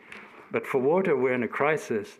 I don't think the magnitude of the crisis is perceived in Boulder City or anywhere else. I talked to candidates for running for office, and none of them were, what's the problem, you know? Well, we'll find out soon enough. We can't go on like this. The numbers don't add up. I've been talking to the Colorado River Commission. I've been talking to the Colorado Basin River Forecast Center. All of these guys see a massive crisis coming. Well, either, you know, the scientists are right or they're wrong. We'll find out. That doesn't specifically address your points, but I think we're sending the wrong message, maybe for the right reasons. Maybe our hands are tied. But we're heading into a massive crisis. That's the way I see it. The risks are enormous. We're playing Russian roulette, basically. Well, we need to get into water conservation as soon as we can. And then that's where we'd like your input, and that would be very helpful. But this, I just trying to be clear that this really isn't, you don't want to relate the service charge, as Greg has said, to water conservation. It's not right. It's a valid point. It's apples and oranges. I'm just saying we don't have a lot of time. But we can, when we start to have that conversation, we can provide a breakdown of the percentage of bills that are in the first, second, third, fourth tiers. And that'll give you an idea of what kind of conservation incentive, if you will, that, you know, where you're going to impact these users at which tier level, whether it's the first, you know, your first tier is typically your lifeline amount. I mean, that 8,000 gallons is pretty much what a it's pretty much standard for two-person family with not very much grass, but right. You know, outside of that, you know, as you get into these larger amounts, you know, you can look at that and decide whether you want to. But this tier is what Dennis is talking about, George, is that's where we can have an impact, because we can lower the tier 1 rate, the tier 1 gallonage, the tier 2 gallonage, and the tier 3, because there's people that are actually charged the tier 1 gallonage, and they don't even use 1,000 gallons a month.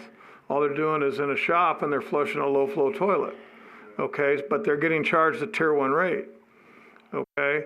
So there's a little bit of leeway there that we can mess with. But the problem is like you have restaurants. Restaurants aren't giving water anymore unless it's asked for.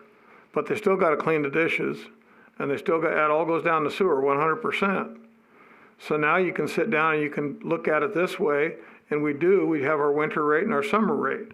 Our winter rate is when we trust on the Lord to give us water and water our irrigation our lawn. But the summer rate is going to go up because we're using more on irrigation.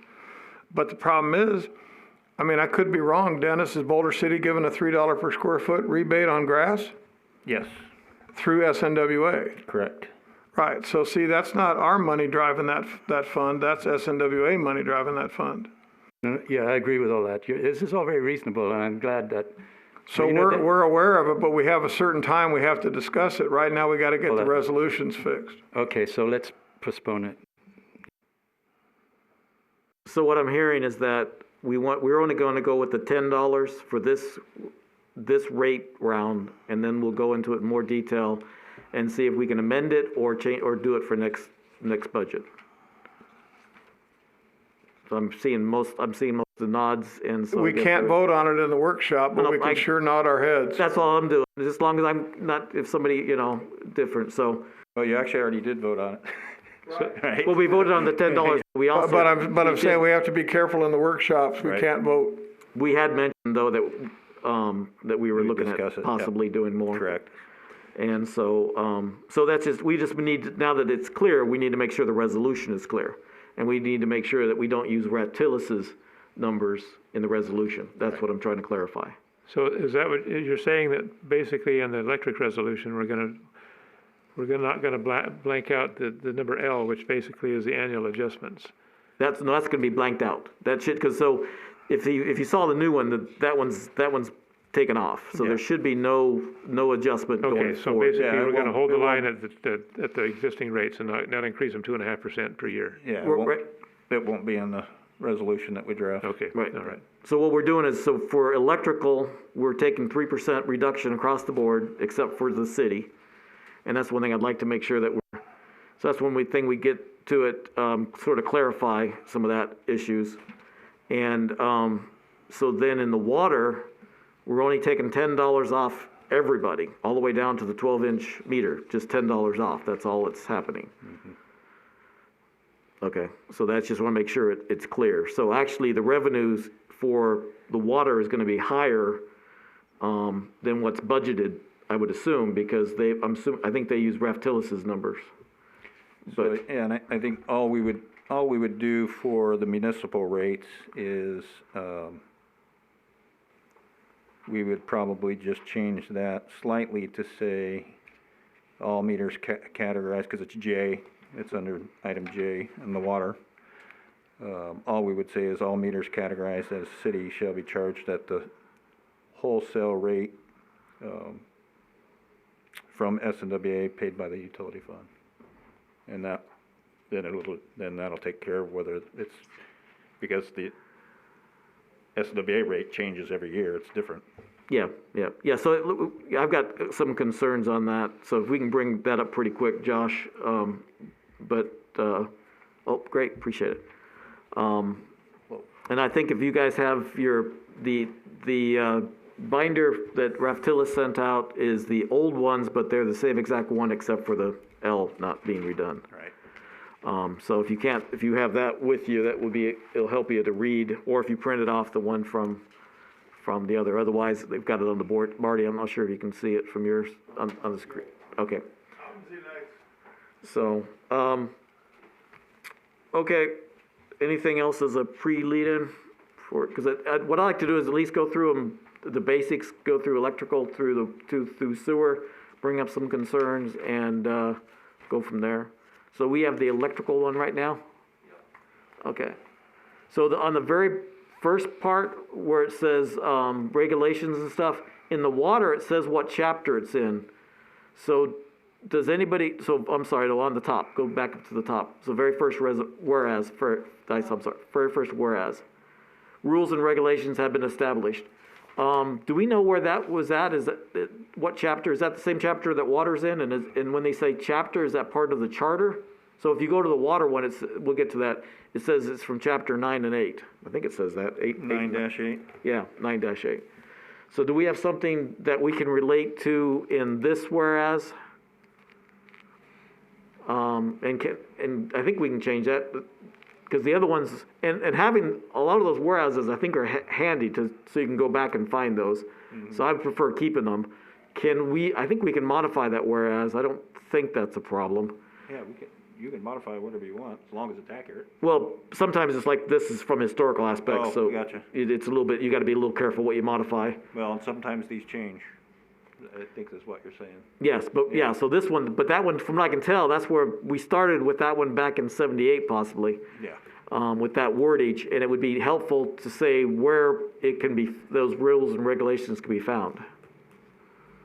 So if again, but I guess it would be part of the charter or whatever, charters, regulation, whatever.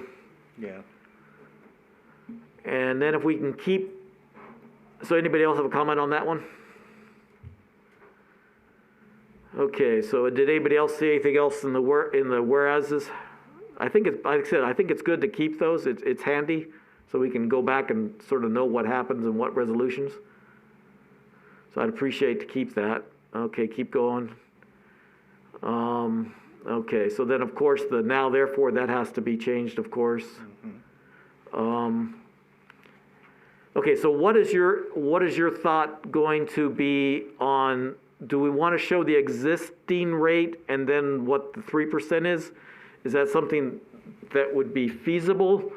Or, okay, and so then I guess you would just, like you have here, I guess you have current, No, we would show current and proposed. well, it's not proposed, it'd be, Yeah. yeah, correct. because you're gonna, we've got the motion, so Yep, we would have a 2022, right? correct.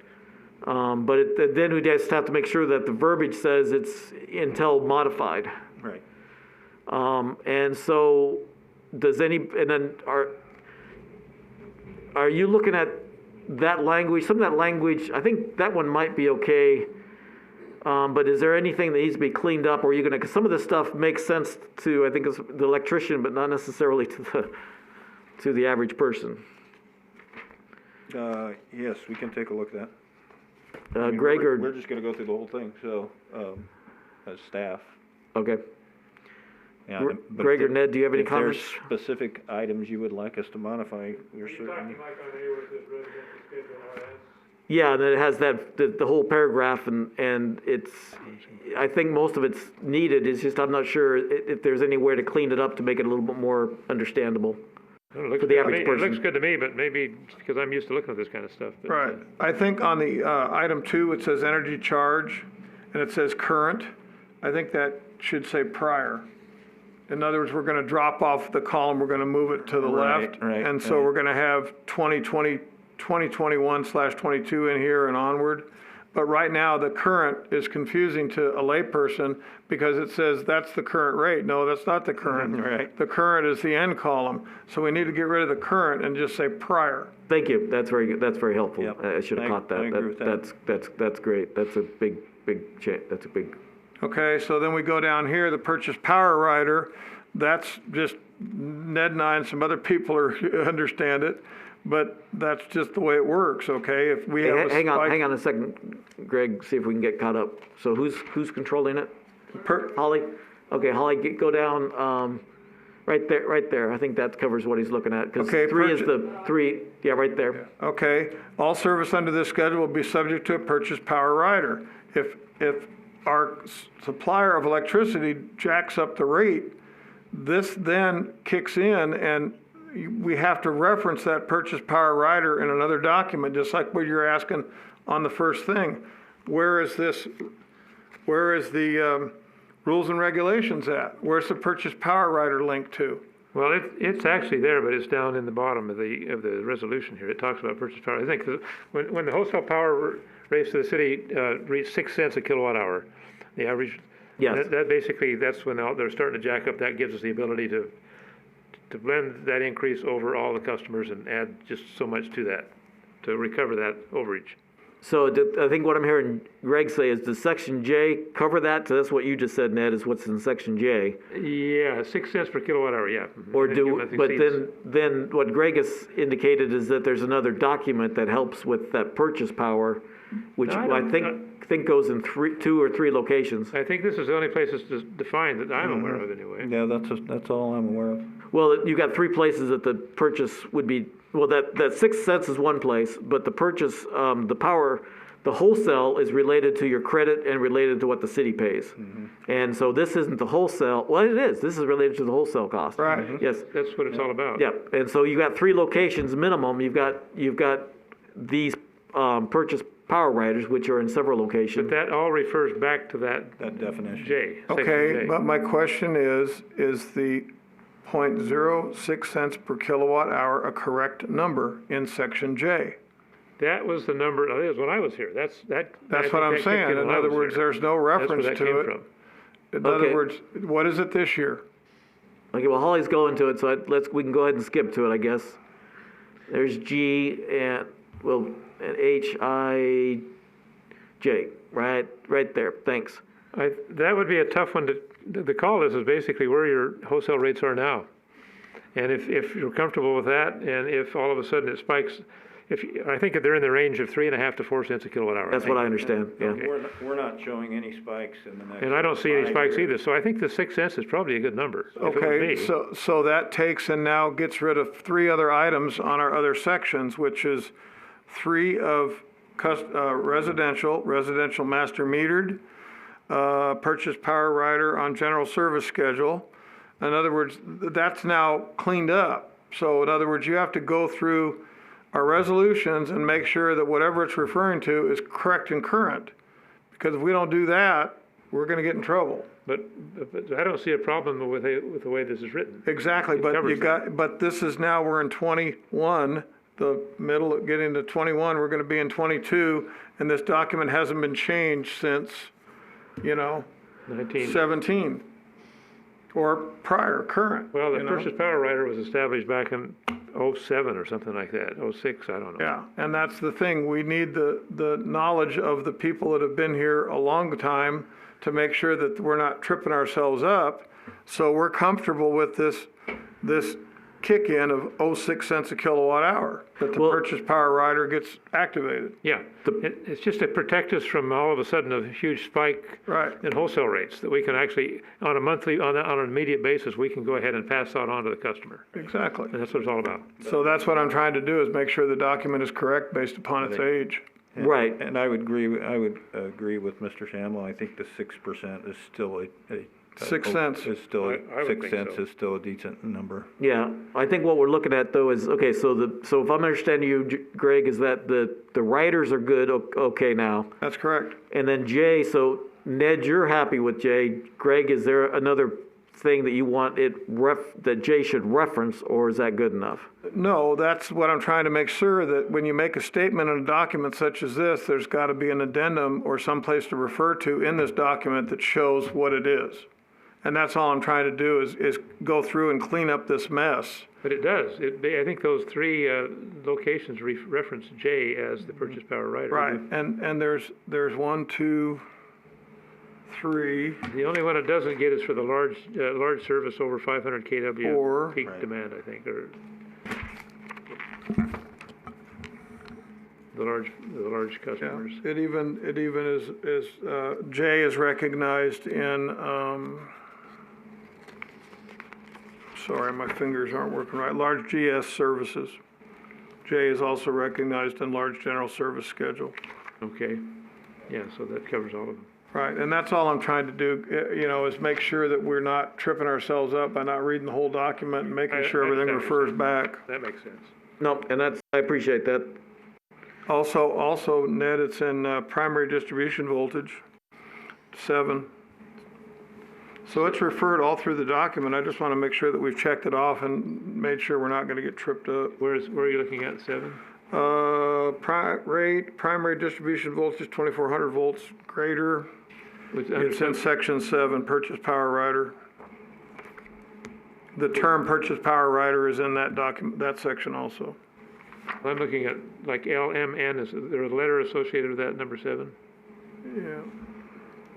See, like H is scheduled rates for area lighting, G is for sports field lighting. It just says primary voltage distribution. It's 4, 5, 6. It's just indented as 7.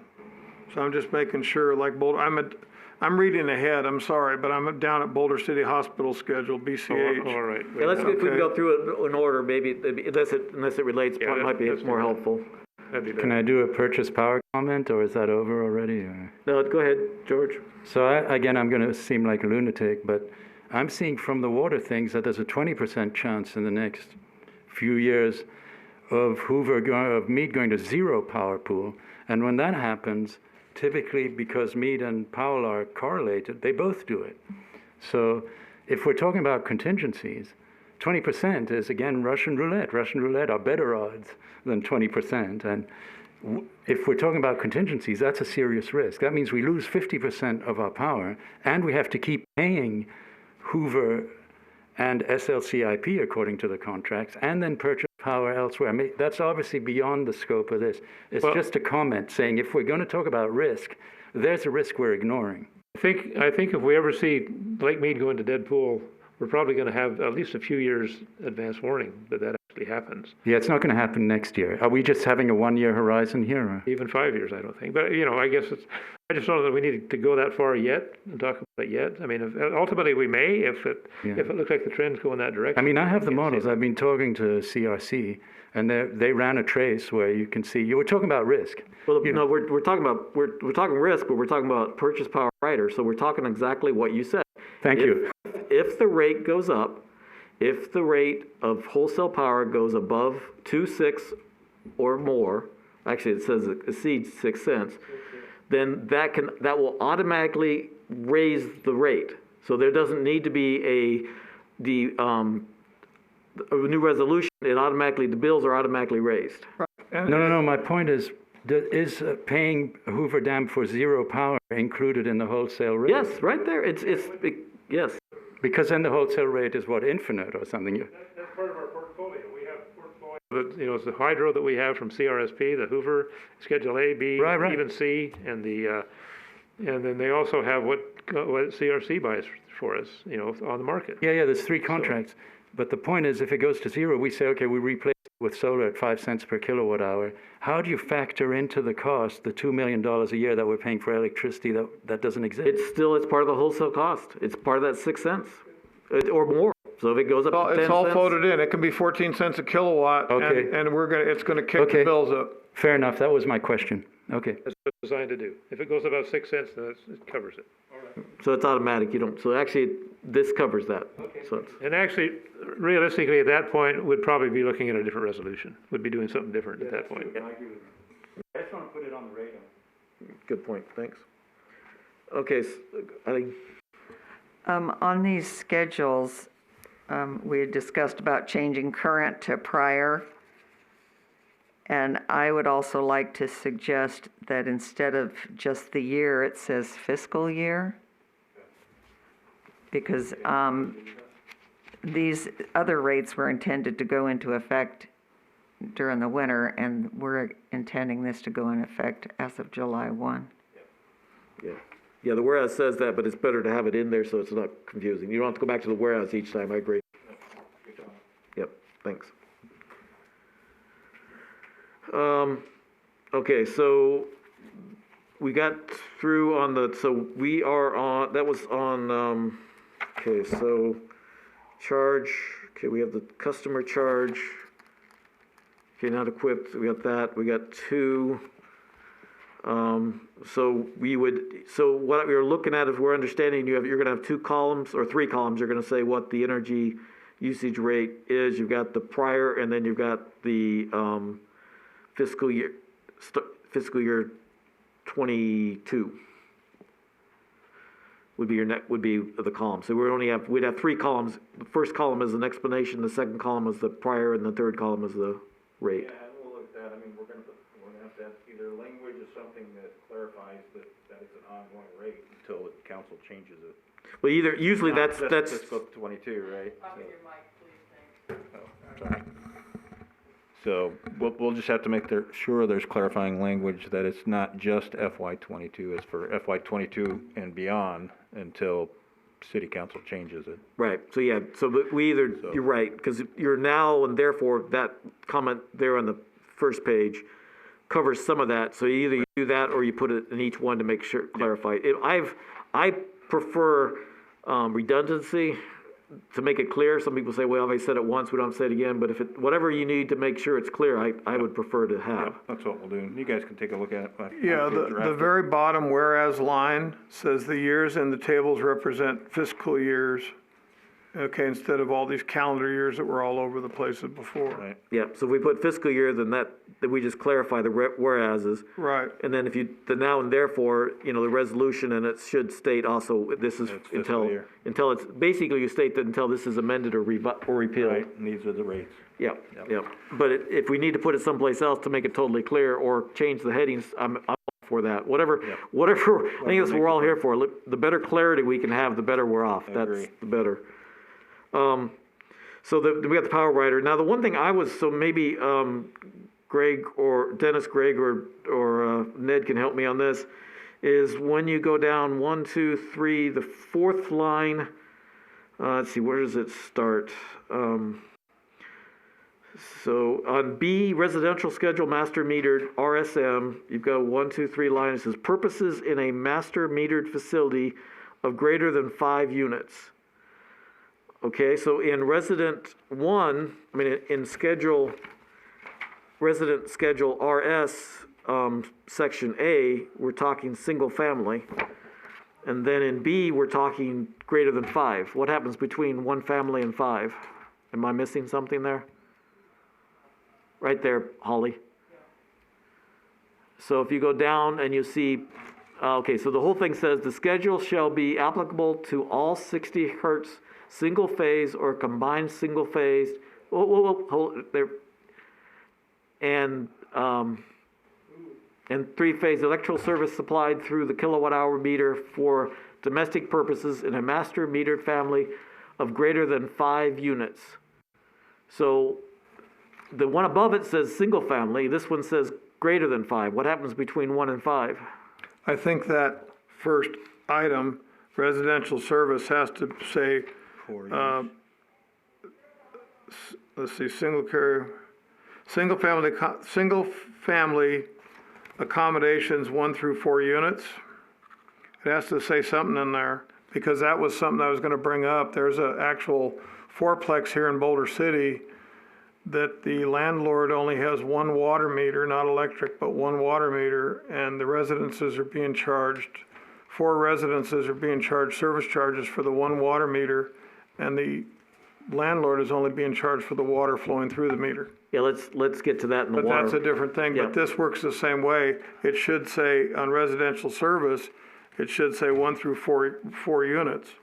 So is that, somewhere. do you understand that, Dennis? Is it 1 through 4 to get the scheduled RS, or is it intended only for 1 meter? I think it's intended for 1 to 4. Okay. So if you could, So that has to be cleaned up. We need to clean that up and clarify, yep. okay, that would be helpful. Okay, purchase rider, so a lot of this other stuff, I didn't have time to go through, and the commercial and the larger stuff, I don't really have the knowledge on. Ned or Greg, did you have anything that any of that language needs to be cleaned up or clarified better? So from section C on?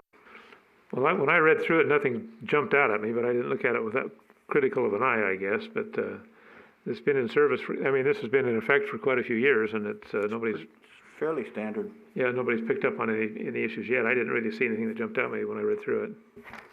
Okay. Yeah, so I guess if you just go through and make sure, because like time of use, general service, some of that stuff isn't really clear to me. So if it's what you're using, it's probably, maybe it's more applicable. As long as it's people that need it understand it, then I'm okay. Yep.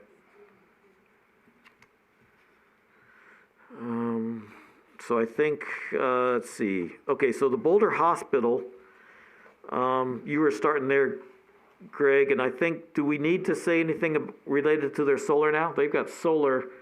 Seems like there was something in here, so I'm not sure that this is fully up to date. Because they were trying to have incentives and stuff like that, and I'm not sure that this is the same paragraph's been forever, but their rates got raised quite a bit. So is that sentence still their paragraph still applicable? I know there was always a reason, because it was a municipal hospital, they always gave them a special break. They've got significant solar down there. Now, I don't know what percentage of their overall usage is going to solar, but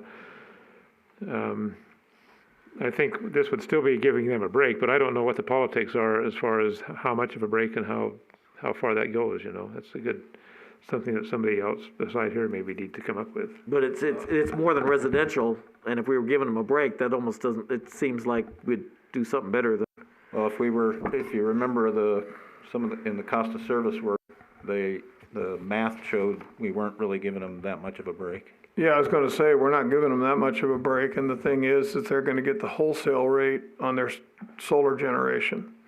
So Right, so it takes care of itself. it's kind of a wash right now. Their current rate, based upon the last raise that was had, was 0.936, where residential is 0.96. Well, remember though, that's the other thing too, that you guys need to keep into account. The 20s did not go into, 2020 did not go into effect. So none of those went into effect. So actually, we're currently at 2019 rate, so it's 0.0913. Yeah, and residential is at 0.96. All right. Okay, if you round it, well, 0.95, doesn't round up, does it? So I'm being a technical weenie, 0.0905 is where we're at. Yeah, So, so they're not getting that much of a break. No, they're not. And then their solar generation is gonna be credited back to them at the wholesale rate because they're now a generator. So they're gonna get what was it, Ned? Well, Three no, point six? if they use more, at least the way the interconnection agreements that I've got are, if I use more in a given month than I pay at the going rate. Any months that I have surplus, which are most of the months I have are surplus months, I am only credited, I don't get any money back, I'm credited at the wholesale rate, which is about 3.5 cents a kilowatt hour. That's the way it works. It's, I guess if you would look at that, and then we can review the hospital. I'm just trying to be fair, is all. okay, yep, we can look at that.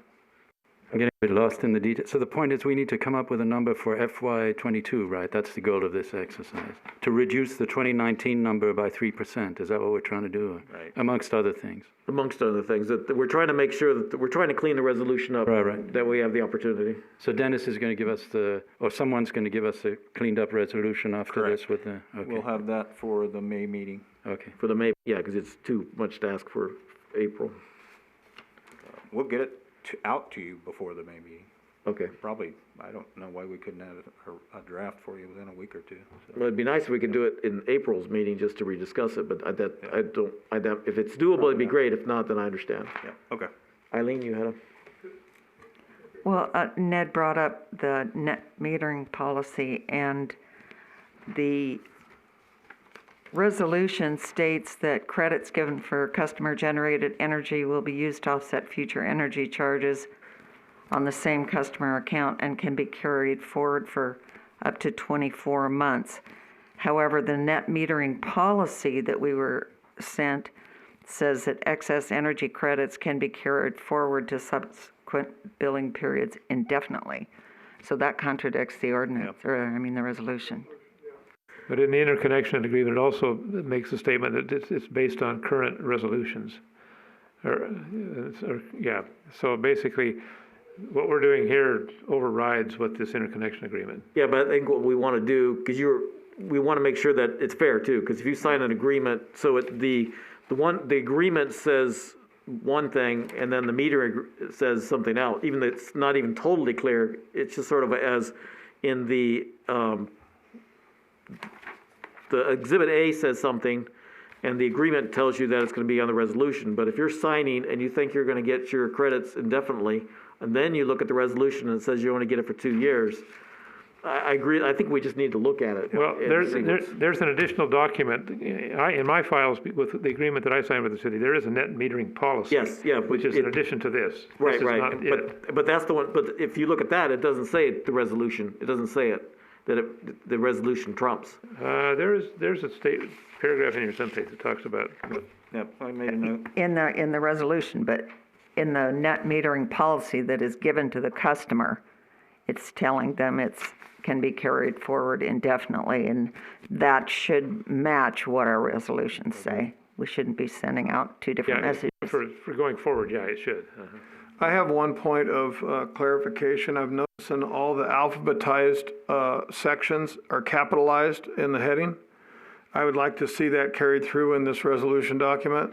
Like J is not capitalized, but yet you go over to G, it's capitalized.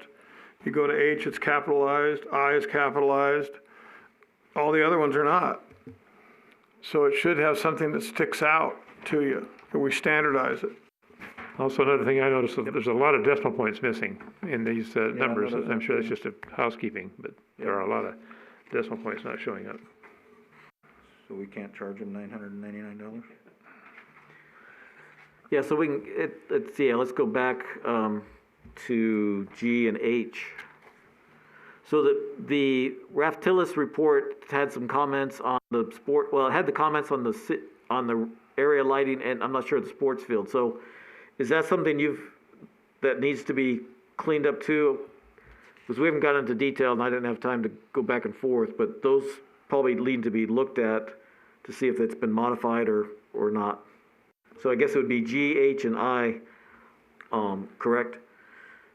Are those up to date, or do they need to be modified? We need to change the definition of the lighting fixtures.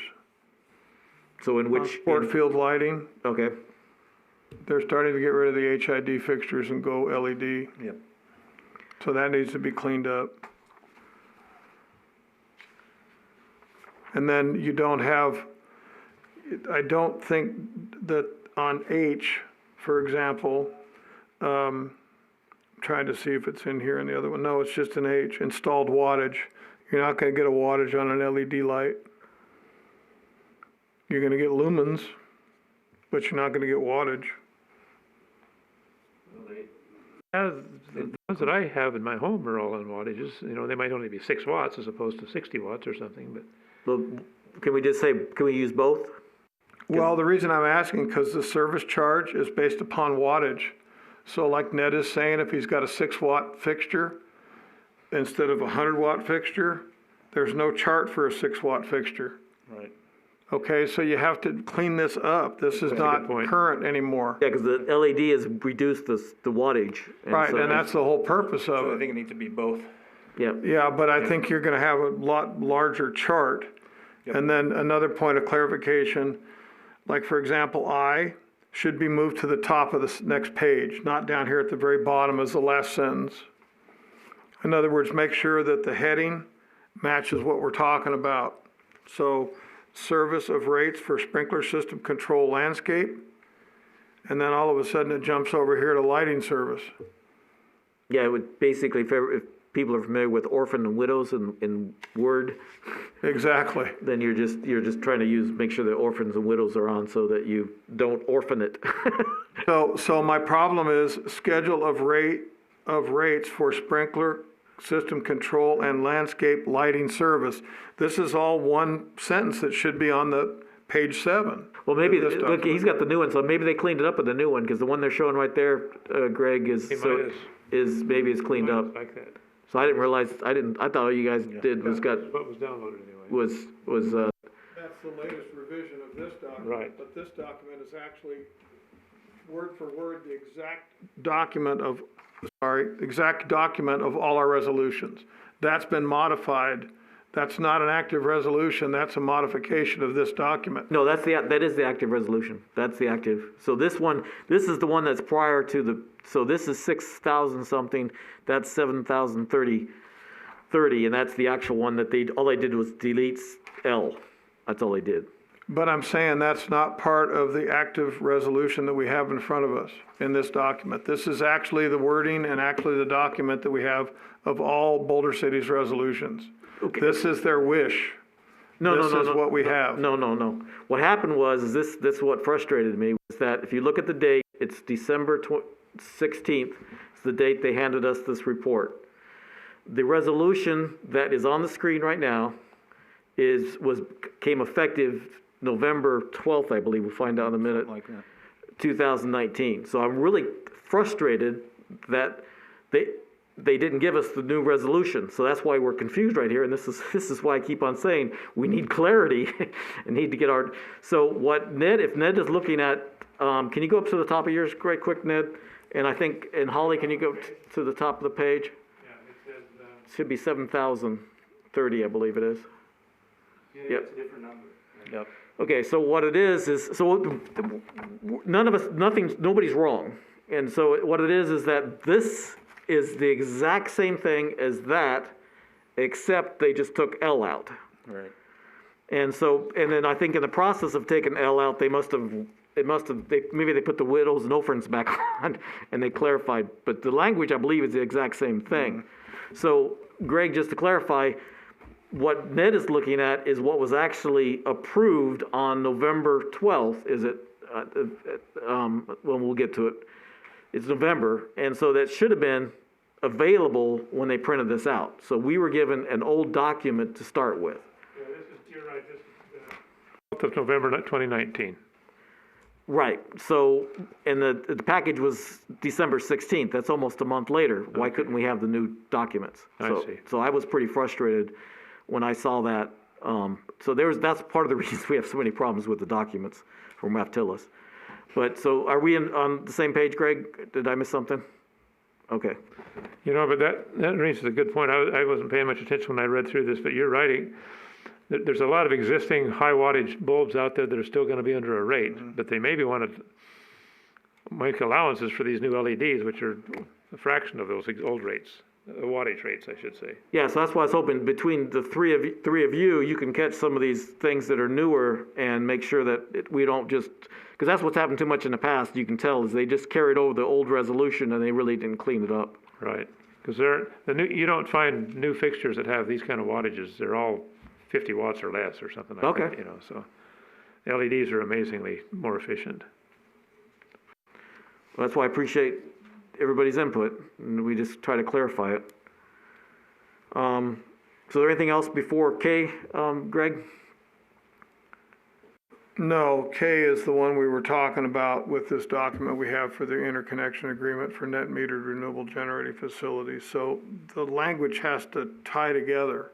But because I'm working off an old document, I'm not gonna throw a lot of stones at it, but you've got one document that says 24 months, it shall be carried forward, and the other document says indefinite. Let's get it to where it matches. Yep. It's just like, going back to H real quick, you change these wattages, now you're gonna change your service charge, okay? So we've gotta be really careful what we're doing. And then with the LEDs being put in the street lightings within the community and city, we're gonna drop the rates that we're paying wholesale to our providers because we're not using as much electricity at night. So Hopefully, yeah. this all just churns together, and that's what I'm trying to do, is make sure everything dovetails in. So Schedule H, back to that really quick, if we put our LED stuff in there, I don't think we're gonna get into some of these wattages that we're talking about here.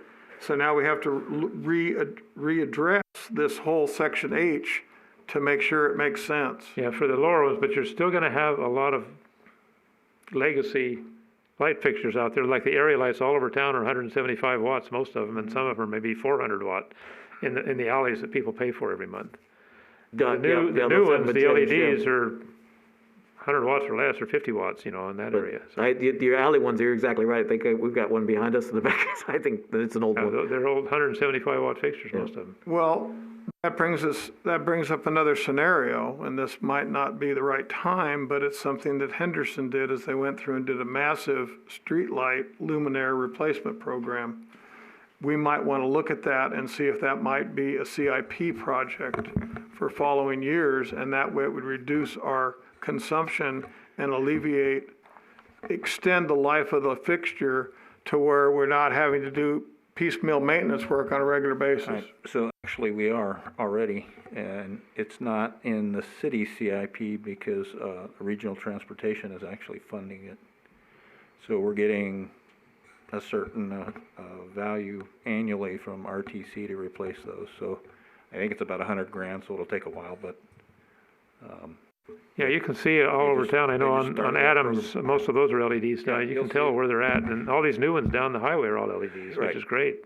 Yeah, so we need to But you're find right. out, do we want to put the energy and water conservation together as a topic, or do we need to separate them? But those would be a great time to talk about that as conservation. And I believe that's part of, I know water is, it should be energy is too, as part of our resolution to review. The thing I'm thinking about though is we're talking about just the electrical portion of it. If we're taking or changing out our customers that are paying for luminaires in their property to LED, then you're looking at a rate reduction, monthly service charge rate reduction on those LEDs. So this is something we have to attack pretty quick, because if we put in an LED that's only drawing 60 watts, and our lowest charge we can make on current is $877 for each service charge, 100 to 175 watt, and you put in one that's only drawing 60, you're not even on the chart. No, I didn't mean it, because what I thought we had said was that we are going to change this to the so basically what we want this chart to be is the lowest wattage that we would be using even in the future. Correct, Dennis? Yeah. Well, you could change it to 50 watt instead of 100 watt, make Right, it 50 watts so- or something like that, and Yeah, but if that you would got- cover that. If you go down, if you got lights that are down as low as 6, then let's put it in there now. Or if we can get there within a year, let's put it in. Especially for landscape lighting, yeah. Yeah, because if we're not using it, it doesn't matter. But if we have potentially using it within the near future, let's put it in there. Well, and that would be an incentive for people to change to. Yeah, well, they see low that, wattage they can landscape. see how cheap it is, yeah. That's a good point. So that's something feasible, Dennis? I think so, yep. Okay, appreciate it. Okay, then on K, Greg and Ned, you both have that.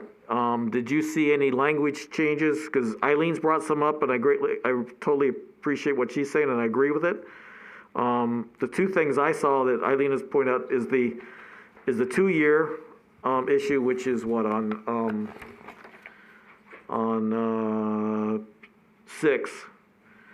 And when it talks about the cost, it talks about an annual cost, but the net metering talks about a summer and a winter. Yeah, it does, but as I mentioned, there's a statement, I actually wrote it down before I came here. There's a statement in one of these that basically says, if I can find it here. In the net metering agreement that I signed, it broke the season into summer and winter. You got one rate in the summertime that was credited back to you. In the other season, you got that different rate credited. And under this one here, it averages over the entire year. So you don't break it down into 2 seasonal rates. It's just the average wholesale cost over the period of 12 months.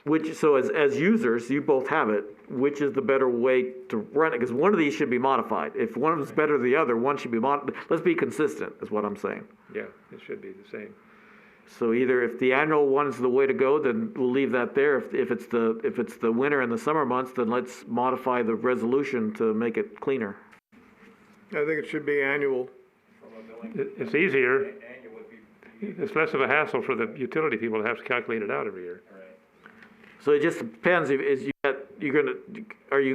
says say the resolution, but it depends, are you grandfathering these in, or are you just making sure that people understand that your contract did state that it would be the latest resolution? Well, the wiggle language in the agreement basically says that based on current resolutions. Yeah, it does in the renewable generating, in the front part, it does say that. Right, so basically, the way I looked at that is, this may have said one thing, but it can be changed by current resolutions that city council passes. But then I would That's change, covered. this also and bring it up to date. Well, when so you we're do consistent. your interconnection, you could take a look at changing that to make it agree. Greg? No, I was just saying that one thing I'm noticing, Ned probably has seen it also, people are going and putting in solar, and then all of a sudden they're realizing they're not getting enough, so they're coming in and remodifying their whole system. So that should trigger an interconnection, re-signing of an interconnection agreement. Okay. Okay, so this has to do with permitting process and everything else. The thing is we're other than the purchase power agreement rider, our wholesale rate is staying pretty constant through the year. So as long as they're not sitting there going, say, oh, well, you added one more day onto the winter charge and, less summer charge, and let's just level it out. Let's just get it leveled out. So we're not having to take and figure out all these calculations. Well, the one big difference is that 2-year, and I guess I could see, so again, you two have it. I can see it beneficial to you and detrimental to the city. If you let it go forever, then eventually they wouldn't have to, if they had a good year and bad year, they could say, you could bring it over to several more years. So to a certain extent, 2 years sounds reasonable, but the interagreement says forever. So is there a compromise? Do we change it, do we keep it at 2 years to the resolution and change the metering agreement, or what? Or is that something people need to think on? I don't know that it's that big of a deal, really. I don't know. It's a good question. I have to think about it. Yeah, because I would think that it could start adding up and be detrimental to the city, because the city would have to hold it for a long time. And it might get detrimental to them after a while. 2 years is not a big deal, so I mean. Yeah, 2 years is good because it benefits you and the city is not too bad. But if you go indefinitely, it could be problematic. No, personally, I'm about 5,000 kilowatt hours less. I've given the city 5,000 kilowatt hours. You know, I use more in the summertime, less in the wintertime, but the city is basically making money off of me because it's got 5,000 kilowatt hours that I've given them. The credit. And I'll probably never pull back. Oh, okay. So Yeah. okay. So the 2 years so if you had that would drop off at a certain point, and then depends on what credit you had again. Yeah, my net meter is at 95,000 something kilowatt hours, which means that I'm 5,000 less than zero. Gotcha. When it was installed, it's gone backwards 5,000 kilowatt hours. Okay, I got you. What you were saying. But you're entitled to a third of that, right? Because you put, yeah, okay. As a credit, no money, it just as a credit against future bills. Right. Yeah. You were starting, Dennis. What were you? No, I was just saying the 24 months, I think Okay. that's what Well, if that's the case, then I would put that, change the meter so Right. people don't expect something different. Right. Because again, even though it states it here, the average citizen doesn't understand that it's being changed or anything like that. They're gonna go back to theirs, they're not gonna go to the resolution. So, Greg? Like we've been saying, all the documents have to match. And when this interconnection agreement is signed, that's one date. But when was the document created? That's not on this document. It is on the net metering policy, but I think the interconnection should have a date too. The net metering policy, shows Like Ned said, there's nowhere on this document that Josh was nice enough to get us that says the date it was created. I'm saying that the net metering policy, Exhibit A. No, this is the I know, document you yep, signed. Yep. Well, under 7.0 of the interconnection agreement, where it says energy accounting, if you read about halfway through that, in the event of a conflict with net metering policy, rate resolutions take precedence. These are rate resolutions. Yeah. So basically, that takes care of that. No, I agree with you. But it's just, again, just like we're all saying, we're just trying to clarify. Yeah, it's not an issue. As long as if we bring them all up to speed, then things happen, then it's here too. So, okay, so we would look at keeping the resolution at 2 years, and then the city's gonna be looking at changing the net metering also. And then we're gonna keep it at annual, and then the net metering policy has to be changed to annual, not the 6 months, or the winter and the summer. Right. Now, 1 through 4, well, 1 through 3 especially, so Ned, you got something, I think? Just where are you looking? So on K, so we go 1 through 3, because the K has 1 through 7. So 6 was the 24, and so I think we've covered that. And the annual was under 3. So I think then number 3, I think stays the same. I think it's pretty clear. Yeah, that one does not need any changes on it. Okay, and 1 and 2, is that, Yeah, the thing I would recommend on 1 and 2 is that delivered be bold and generated be bold. That's Because that's the change, and when you read it, it looks exactly the same except for those 2 words. okay. On 4, to me, maybe it's the cleaner way to do it, so if somebody else has a better way. So it says, if the net energy delivered during a billing period is greater than 0, the customer will be billed for the net energy delivered at the energy rate that would apply to the customer if the net metering system was not installed. Seems like there's a better way to say that. Well, but that's what happens. So you're just saying, okay, as long as you know what your schedule is over here, then you just go to your schedule and that's Yeah, it. basically it says if you, I'll have to look at it again. If you generate more energy than you're using, then you get a credit back at the wholesale rate, average wholesale rate over the year. If you generate less than what you need, your meter's going the right direction. So even if it's 500 kilowatt hours, you're gonna pay for that 500 kilowatt hours at the going rate. Right, that's, That's it. see, it almost seems like the going rate would be better to say here, but if this is clean enough, and this says, you can tell from what it says here, just to go back to whatever, because that's instead of saying schedule such and such, because whoever has solar can be any of these schedules, if I understand correctly, so I think that's why it's more, it's written this way, so you can go back and say, whatever my schedule would have been is what I do. To me, it just was a little, just wasn't perfect, but if everybody else is happy with it, then I'm okay. I just wanted to bring it up. And it makes perfect sense to me, but I'm used to looking at this stuff too, so that could be a reason. Okay, so then we got 5 is the same way, and that's fine. Okay, so 7, and I think 7 is pretty clear too, right? 7 in the last one, so it's just talking about the monthly charge of demand, if you have a demand charge. Yeah, this basically says that if you use more than you're generating, you're gonna pay whatever energy rate or demand charge there is. I'm just looking at all 7 just to make sure that, because Greg had said he had concerns, I want to make, and you guys have it. Remember, this is also large commercial services also this document applies to, not And- just SFRs. That's the reason I understand that And you the can't just say. hospital comes tied into this. No, I understand. So the hospital's gonna have a little mini stroke when they find out we're capping it at 24 months. Well,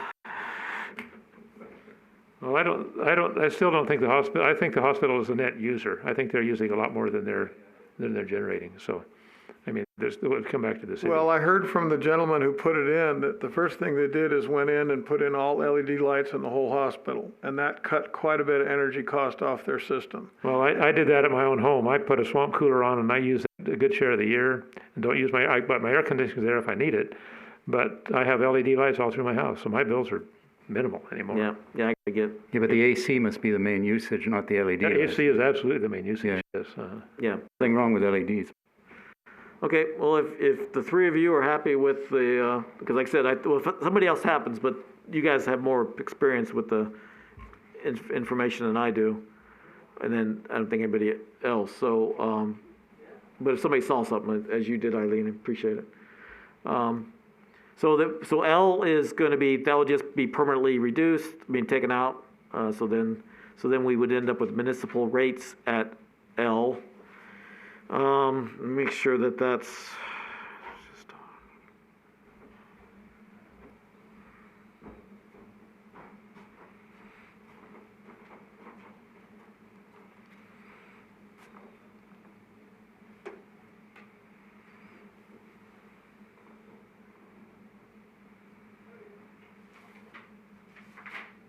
Okay, so I think that one is current. Am I missing? So M, has anybody caught anything on M? For energy, the water and sewer have a little bit of concerns to me, but I think this one was modified well. Or actually, I think this resolution was where it first came in.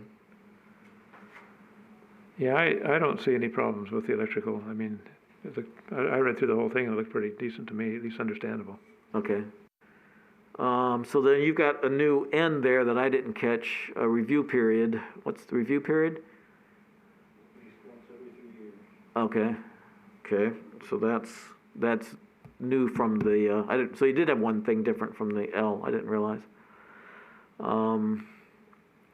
But so the be further resolved that the foregoing rate, so Holly, keep going down, yeah. So that needs to be modified, those 2 need to be modified, correct? They have to be brought up to date. Okay, just make sure I wasn't missing anything there. Okay, anybody else have anything on the rest of that? Hopefully the water won't go as long. Let me get started, because we're gonna run out of time.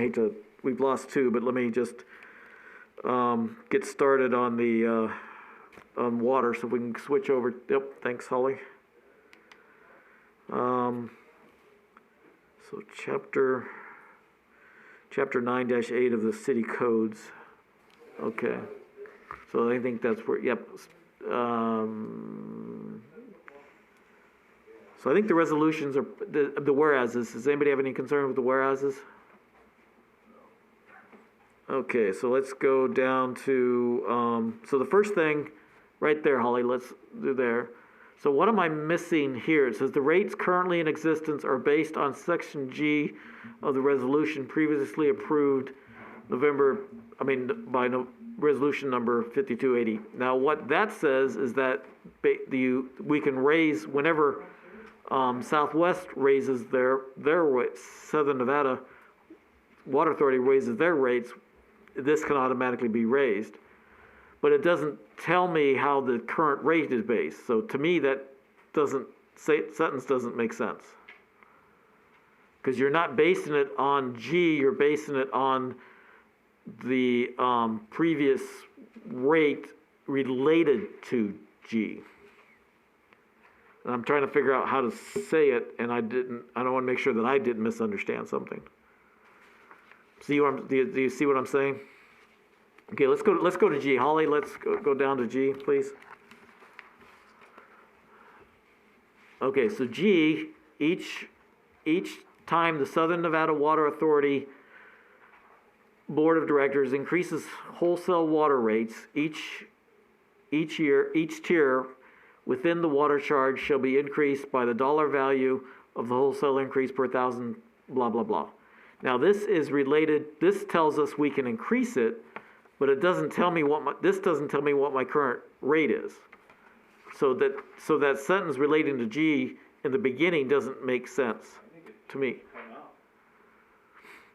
It either comes out or, because basically I think what they were trying to do was saying our current rate is based on, this probably was established, and I think I found it, was in 2014 when they started building the extra straws and Southern Nevada started charging us facility fees that we didn't have before. So I think they put in there and they tried to make that understandable, but the one sentence doesn't make sense. So either we make something that makes sense to how this previous rate is done, which we didn't in the electrical, or we just take it out, like you said. Just striking it makes sense to everybody, I think it's better to take it out than to leave it in. I say strike it. Okay. Hang on a minute, is G inconsistent with something or something? And we're leaving G in. Oh, The sentence on the first page. Thanks, Holly. The rate currently in existence are based. That one we're saying delete. I see what you mean. Yeah. Okay. Okay, and then, so residence Schedule A, we talk about single-family dwellings. And then on resident B, we talk about single-family residence with multiple meters. Are there any single-family residents that have multiple meters? And I went back, and this was established in 1978, so it was either a typo then, because they copied it. I think this is a typo because in A, residential Schedule A, the schedule shall be applicable to all residential users, include single-family dwellings, duplexes, apartments. And I think what's got to be added in here is, remember how we fixed the electrical to say 4 units? So you got single units, dwellings, duplexes 2 units, and then it jumps to apartments. Mobile homes or trailers and condominiums in which each residential unit is served by a separate water meter. Okay. I think it should say each lot served by a separate water meter. Or by, it doesn't make sense. I'm dealing with a person right now on this. Well, what you're telling me is, you're saying the duplex is a single meter, and what they're trying to do, so that's what you're trying to correct, is that if each duplex owner, that each person in the duplex has their own meter. So if the duplex is 2, then there's 2 meters, not. Correct, and Not right now one. I'm just reading Schedule B to see if there's an excerpt in there. Well, that Schedule B is the problem. That's definitely Right, the problem. and, yeah. So, but do we need to clarify A is like we did, so in each residential unit is served, well, I think that the aspect is in which each residential unit is served. Because, so they're saying that each duplex, each residential apartment, each residential mobile is why I guess, so it depends, you can read it, but if there's better verbiage, I'd be happy to. Well, what I'm trying to do is we have a couple of really unique properties out here in Boulder City. One is down the street from the main drag. It's got one water meter, 4 units on the property with one water meter. The individual tenants are being charged a service charge 4 times for the one water meter, and the landlord's paying the water bill it is to consumption. Now, the way I was understood these documents and stuff is the one water meter was the service charge, and the tenants were the users of the water. With the landlord paying the water bill as to consumption, the tenant should not be charged for that 1 meter 4 times. The city is getting enrichment through that policy. No, I totally agree, and that's, so, A, I think reads okay, B needs to be modified. Well, the problem is, it says each residential unit is served by a separate water meter. And the water meter is not attached to a unit per se, it's attached to the property, the lot, at the street or curb gutter. Well, but that's B. So B covers that, but it needs to be modified. A covers the one that does have a separate meter installed. So some of your duplexes, I think, probably do have separate meters. But section B is listed upon hotel motel units. Nope, section B, that's why it says, first off, copy, it says single-family dwellings, duplexes, apartments. Section B covers everything. So first off, your single-family dwellings doesn't make sense to be covered under separate, under 1 meter, under several, 1 meter, separate meters. Can I ask an ignorant question? Can residential schedule be deleted? It's the same language as Schedule A, with the exception of motel hotel units, but I don't think that I know of, and I'm limited in my knowledge. Ned, you probably might know a little bit, and Dennis, do we have a separate meter for each hotel unit? No. Well, what's it in here for? There's probably a reason they did this, but before we delete it, we gotta check the utility office and find out. We can just, when we look at these, we'll go back to the billing guys and validate. If Well- we have any of these I wonder if there was a one-off at one time, and that's why it got included, and who knows? Gotcha. So on A, well, A is designed to have, each person has its own meter, It's individually metered. and you're paying for that. That's the A. B is saying that you have 1 meter associated, and you have different water users. So that's why I'm thinking single-family dwellings doesn't make sense. So you may have, it doesn't, but you certainly likely have master metered apartments. Yeah, well, duplexes, duplexes, mobile apartments, homes. mobile homes, yeah, because a mobile home park, Yeah, Might but I have don't it. know why we would have a single family right? So I think that, master metered. I think that was just a typo. They copied it over, would be my guess. But so if they would at least look at that. Yeah, I don't know why that would be that way. So what I'm hearing from Greg is that we want to make sure that so A, we want to make sure that they're not individually, so that doesn't say hotel in A, but you just want to, but they're saying the apartments could be. So we just want to make sure, is there an apartment complex that has individual meters? If not, maybe you would take that out. I mean, I've seen it done because they master meter and then they have sub-meters for residences. So the master meter minus the sub-meter is the landscaping cost for irrigation. But what I'm trying to say is, I'm trying to find where I can take a fourplex and plug it into Schedule A or Schedule B, and I can't find it where it fits, where there's only 1 meter coming on the property. I think it would be apartments.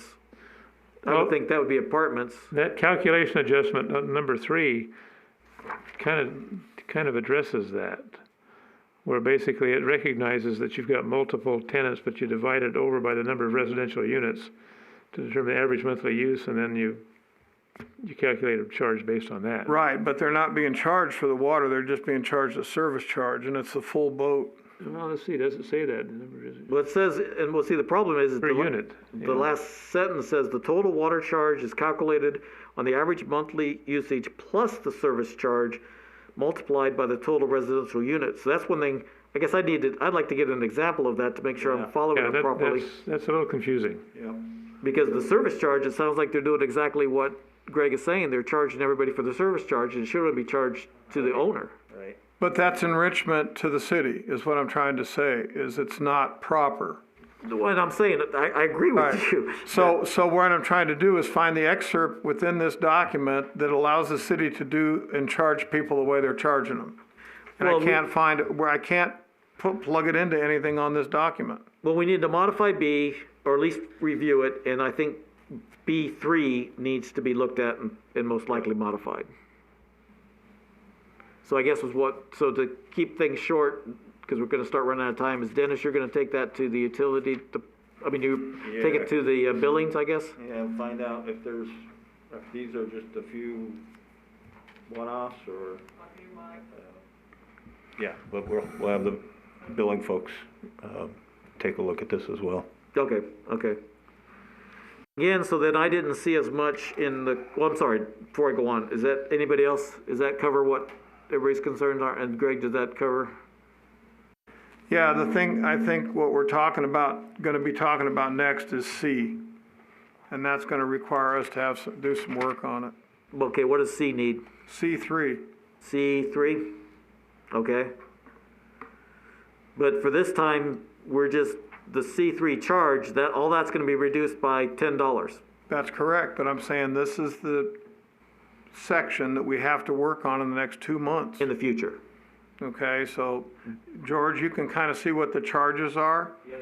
Okay, and it goes up exponentially, like Dennis was saying about the delivery ability of the size of the pipe that's coming into the property. It should be the square of the diameter, I guess. Exactly, and there's an actual chart that does that, and that's how they came upon this charge. The thing is that it's a little exorbitant. There's more 1-inch and 5/8 meters in the city than there are this, and I don't feel they should bear the brunt of what is going on right now. I mean, it's gonna be expensive to change out what's our biggest meter we have, 8-inch, Dennis? I think, yeah, the raw water meters at the golf courses are probably the biggest. Yeah, so I'm saying to come out and we're talking, what is it, Larry, 2018 was our service charge? What was that? The resolution that we had in front of us was 2018, so 19 was not enacted? No, in the water, that's what's really confusing. 19 is enacted in the water, but 20 was not enacted in Okay. the energy. So here's the problem. Your 8-inch meter is collecting $2,136 and change a month for the service charge. Okay? I know water meters are expensive because I've had to buy a few, but they're not that expensive. That's a lot of money in the pot. So Do you think it should be a percentage rather than a fixed amount? Like rejig the numbers so that Yeah, that's what we're talking about doing. We've been hashing through it and trying to get out with a multiplied denomination of money, not the size of the pipe, because I can't tell you, other than Dennis gets the information, how many gallons are flowing through this 8-inch meter. I know what the golf course is using, 1 million gallons a day. Okay, that's a heck of a spin on that meter. So that's gonna wear out. But right now, we're doing $10 across the board for everybody. Right, and Yeah, that way sure. it just makes it simplified for us and gives us some breathing room. Got it. Yeah, But- sure. I'm sorry. But we're gonna revisit that within 2 months and have another, probably a little bit different change scheduled for the next fiscal year.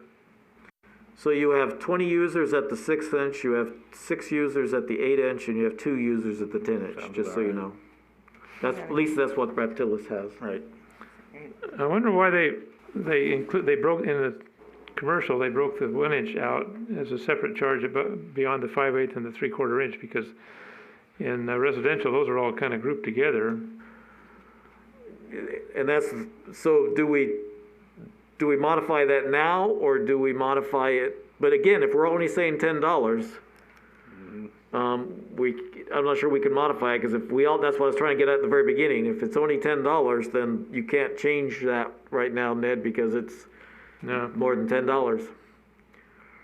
So, but I think we can definitely look at it. So I'm not taking it away from your thought. I agree with you. That's what we have to look at. I was just wondering what the justification for breaking that 1 inch away from the other 2 smaller meters when Oh, the residentials are those two smaller meters. Yeah, this is gonna take some time, and we're probably gonna need a workshop to work this out and to really try to, so I guess it would be, Dennis would be, is there someone from the water group that could help us be present here?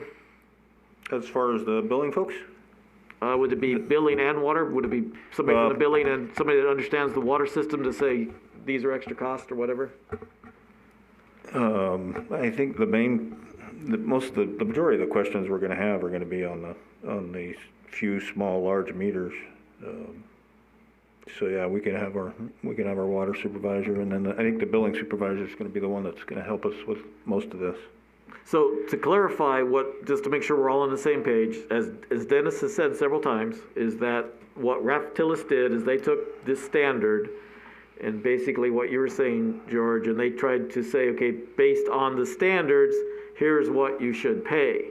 Unfortunately, there were major reductions. And so that's the problem that we're looking at, is that when you go, I think it was almost $1,000 at the 6-inch. The 6-inch and below just was really drastic. So when you've got, you only have you have 20 users on the 6-inch and you're gonna reduce them by 1,000, it gets in the pocket a little bit. It's like, it was like $800. So it's a matter of, I would prefer to at least ratchet it instead of one big swoop. So that's the type of thing we wanna look at. Let's say step. Step, okay. How many customers do we have at 8-inch 8-inch, we have 6, and 10-inch? 2. So this is based on what Raphtilis had. And do we have any 12-inchers? No. So so it sounds like it's a big reduction per meter, but the total revenue adjustment is not that major to the city. Well, right? the 'Cause it's biggest only- thing is they did do a pretty good reduction at the 2-inch, and the 2-inch has, 110. Yeah. 110, and so that's the one that we would definitely look Right. at. So it's just, When we come back, we can actually get that, and I think my memory reviewing the details in the study is it was about a $200,000 differential per year. well, it was a 14%, the energy was 3%. Well, It was a just the water. It was a 14% reduction in water. All right. So that was a pretty big reduction, the way they did it. $10 isn't a 14%. But we can look at that, that's all I'm saying is, we can look at those numbers. That and- amount of money buy me a lot of Class 600 pipe. So I was sort of hearing different things, and I wanted to make sure that we're on the same page. Dennis had clarified. I appreciate that, Dennis. I'm just trying to say that everybody has said Right. the right facts, but it's confusing. Right. And we just want to make sure that we're But there. when we come back and look at that, we can look at those actual numbers and contemplate. And then just all of figure that. out, can we step it down? If that's really Right. what it should be, can we step it down so it's just not a big, and maybe it's not a big shock to the city because it's not that many customers. So I have a naive question. The meter charge is for the cost of operating the meter or something? Okay, yeah. Well, operation and paying for the original meter, I think. Typically in the industry, it helps to pay for, a portion of your billing, your billing cost, your admin cost, your meter cost, your meter reading, separate from the cost of operating the distributions. Well, and there's a big investment in having water lines big enough to serve 10-inch meters or 12-inch meters. Those are major water mains, and a lot of money to build those kind of things. And if you have customers that are pulling that kind of water, they need to help pay for that infrastructure. But what you've also seen is utilities increase their water service charge because of it's kind of a, when you push conservation, you affect your revenue. So one of the ways to stabilize the revenue is to increase the service charge, so that at least you're going to maintain some level monthly, versus if conservation really takes effect and people quit using water, then your revenue goes way down. Well, and when we talk about the conservation, then we can look at that Yeah. more. But I think we really want to try to be, like we said at the beginning of the meeting, more towards the rates and not the charge. Let's try to keep it clean. So we can. basically, you've just explained fuel costs for drivers. Yeah, right. Better mileage on cars, higher cost of commodity. So the construction fee, is that still valid, or did that get so you've got these big pipes in construction? How does that, is that where they're under construction and then? So, yeah, this is construction water, so when you see these, folks, grab a construction meter, hydrant meter, then that's what we charge them. Yeah, I can understand hydrant, but these guys go all the way to 12-inch meters. That's what was confusing. Yeah, I don't actually understand that portion. I think So- they just copied and pasted and didn't, it's Yeah. not. So if we could check to see what the reality is, it'd be Are helpful. we gonna touch this table? If it's wrong, we should. Okay, but What, the biggest hydrant meter I've ever seen on the end of a hydrant is a 6-inch. typically they're 6-inch, so. Yeah. So I would just drop off the 8, there's no use having it there if you're never gonna use it. I mean, it's confusing. Actually, we may want to, do some major modification here and simplify this. Yeah, we Waste- can't change the numbers, but we can change Right. the rate, but we can change the issue for it now. Right. So, but we are changing everything, so everything is just gonna be reduced by $10, everything. Okay. These service charges are the exact same As the. as the commercial, so right. there's no reason to put the chart in there twice. You can just say they shall be Right. charged the same rate as Yep, commercial. And whatever size they use, they get charged for it. That's the Yeah. point of it. And the other thing I've got in here is we're talking about construction use. Where do we have our section for, secondary water, gray water? That should be sewer, I would think. No, because it's being taken out of, it's taken out of the water treatment we'll have facility. to decide if we're gonna Charge it. add that, cause right now it's just all contractual. So Okay, it's in the it's contract. individually, It's individually, okay. it's 2/3 of the potable rate. Well, do we wanna say that though? That's a Do good you think point. we should add that section in this Probably resolution? should eventually. It might not hurt just to have it saying that it's currently contracted and will be reviewed or something Yep. like that. That way it's there, so. I think that would be good because, we do have guys looking at it. I mean, the quarry, that's what the quarry pays, but we're gonna we charge the solar users while they're using it at the same rate. Yeah. Cascada uses.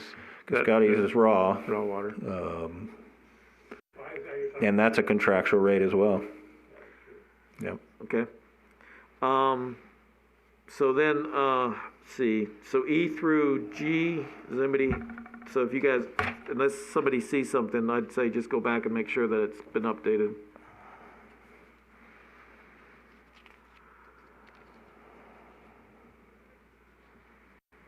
Who would do this if we weren't doing this? It's a bit of a concern. Like, we're a bunch of sort of volunteers who are enthusiasts, and isn't there a mechanism for this? I mean, these are legal documents. Yeah, staff would do that. They're gonna run through legal anyway. So, it all goes, so there's a mechanism other than us. And no disrespect to us, but, yeah, okay, so. Yeah, So we're just sort of giving advice on what we think and then, right. okay, yeah. Right, we'll make the revisions, you guys review, we'll run them through legal and take them to council. Yeah, 'cause this will be one of the first, so no meaning disrespect either, but this will be the first document that we get a chance to actually make a difference on before, we've seen a lot of documents, but we've never been able to make a difference because it's been too late. So this is the one we can actually comment on and make a difference, I appreciate that. On H, if you go down 1, 2, 3, 4 lines at the very end of it, it says chapter. At any time pursuant to this chapter, and I think that would be section. So let me make sure. This component of the water bill is driven by cost independent of water consumption and will be charged whether or not the property is occupied and may be adjusted at any time pursuant to this chapter. So if it's this, it would be section, because this isn't a chapter, this is a section. Yeah.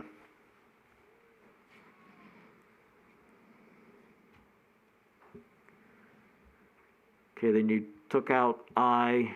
Was there anything else on H that anybody else caught? Again, since we'll be able to see it again, if not automatically, if you just double check everything. Adjustment will be reduced. Now J to me is confusing. Municipal rates effective October 1st, 2016. All meters categorized as a city card. Can you tell me what that means? I don't know what the card part came from, but it's for the city facility. So basically, do we wanna just, it'd be the same thing, anything, can you just say the city owned, just like the electrical did? Yeah. City card, everybody used to have a card. Every residential had a card, and city cards were city meters. That's where the city card thing came from. So for example, is a municipal golf course considered a city card? Right now it is. Right now it That's is. what they're being charged, yeah. So you're telling me that we, the utility fund, is paying for the golf course's water? Yep. Yeah. And we're sitting here arguing about whether or not we're gonna kick them over to raw water versus potable water? If we've gotta pay the water bill, why aren't we doing the work? I'm saying you're not gonna get the money out of the city general fund to go fix the golf course and put it on potable water. This states right here that the utility fund's paying for it. So why aren't we enriching ourselves by converting that over to raw water? We've talked about it, and I guess I'm confused. No. myself. I was under the impression that city general fund paid the water bill for the golf courses. This says right here, the city, utility they fund pays pay- for it. No, No, the utility fund does not pay for it. they pay the They pay wholesale the rate. wholesale rate.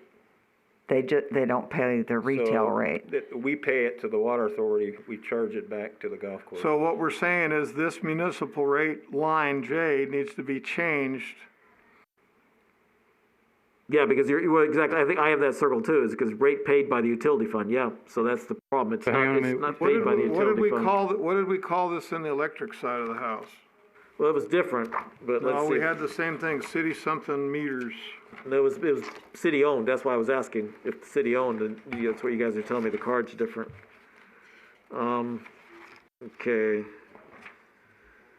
Yeah, I didn't know what the card meant, other than, Ned brings back an old memory of mine. We had one dingy, darkened room at downtown LA that had thousands and thousands and thousands of meter cards. And when I used to pull meters out of service, I had to go find the meter card and declare it out of service. And I'm talking going back into the late 1800s, I was looking at cards. Well, the electric shop had meter cards for every meter in town, and when they tested it, they pulled that card and changed the numbers on it. cool. So that makes sense, it doesn't, but you have to have that background. So the energy one says supplied to Boulder City owned facilities. But still on the golf course, they're taking $1.4 million a year from Boulder City. They're not balancing their books.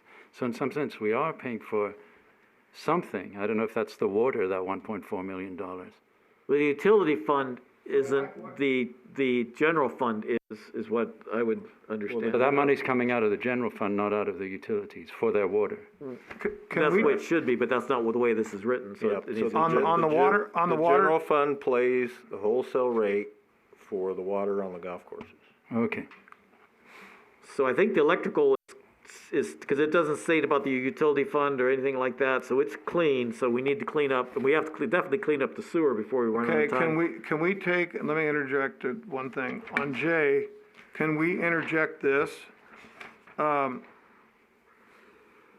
Municipal rates,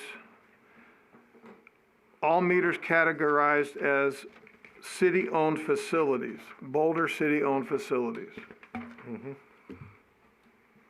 And if you want to, Ned, does it help, or Dennis, if we put city card in parentheses, does that help? No, that's not being utilized anymore. I don't think they're doing anything with that anymore, so. Okay, just I making think sure as that, long as we, not that I know of, but I'll check with the billing office.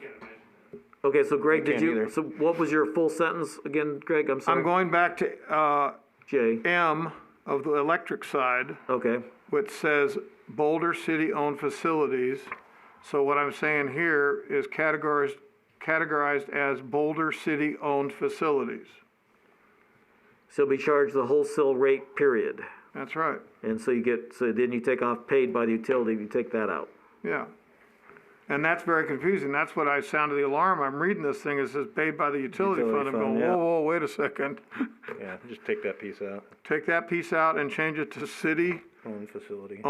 Boulder city-owned facilities. Yep, I like it. Okay. And that'll clean that up. And then you're gonna clean, B, I mean, then the last two sentences, just update them. Yep. Yeah, and that should take care of that, and we can go into the sewer one, but I don't think there's anything to do there. Well, there's one big one in sewer, and that is F. Right there, Holly, thank you. Water service for irrigation and landscaping purposes serving municipal residence units. No, it got changed to G. Okay, I didn't realize that. Do we have an F in there that says city card again? What am I missing? Is this, okay, I'm sorry, we need to go to That's still sewer. water. So we need to go to sewer, Holly, I don't think sorry. we have the sewer in here, did we? Okay, not make so it. what you have is, I can just read it here, and if you guys, when you have it in your, Resolution, hang on a second. Resolution 6491 addresses sewer. and so on F, on the last page, municipal rates, effective July 1st, 2017, all meters categorized as city card shall be charged at the wholesale rate paid by the utility fund. I didn't know we had a wholesale rate for sewer. We don't.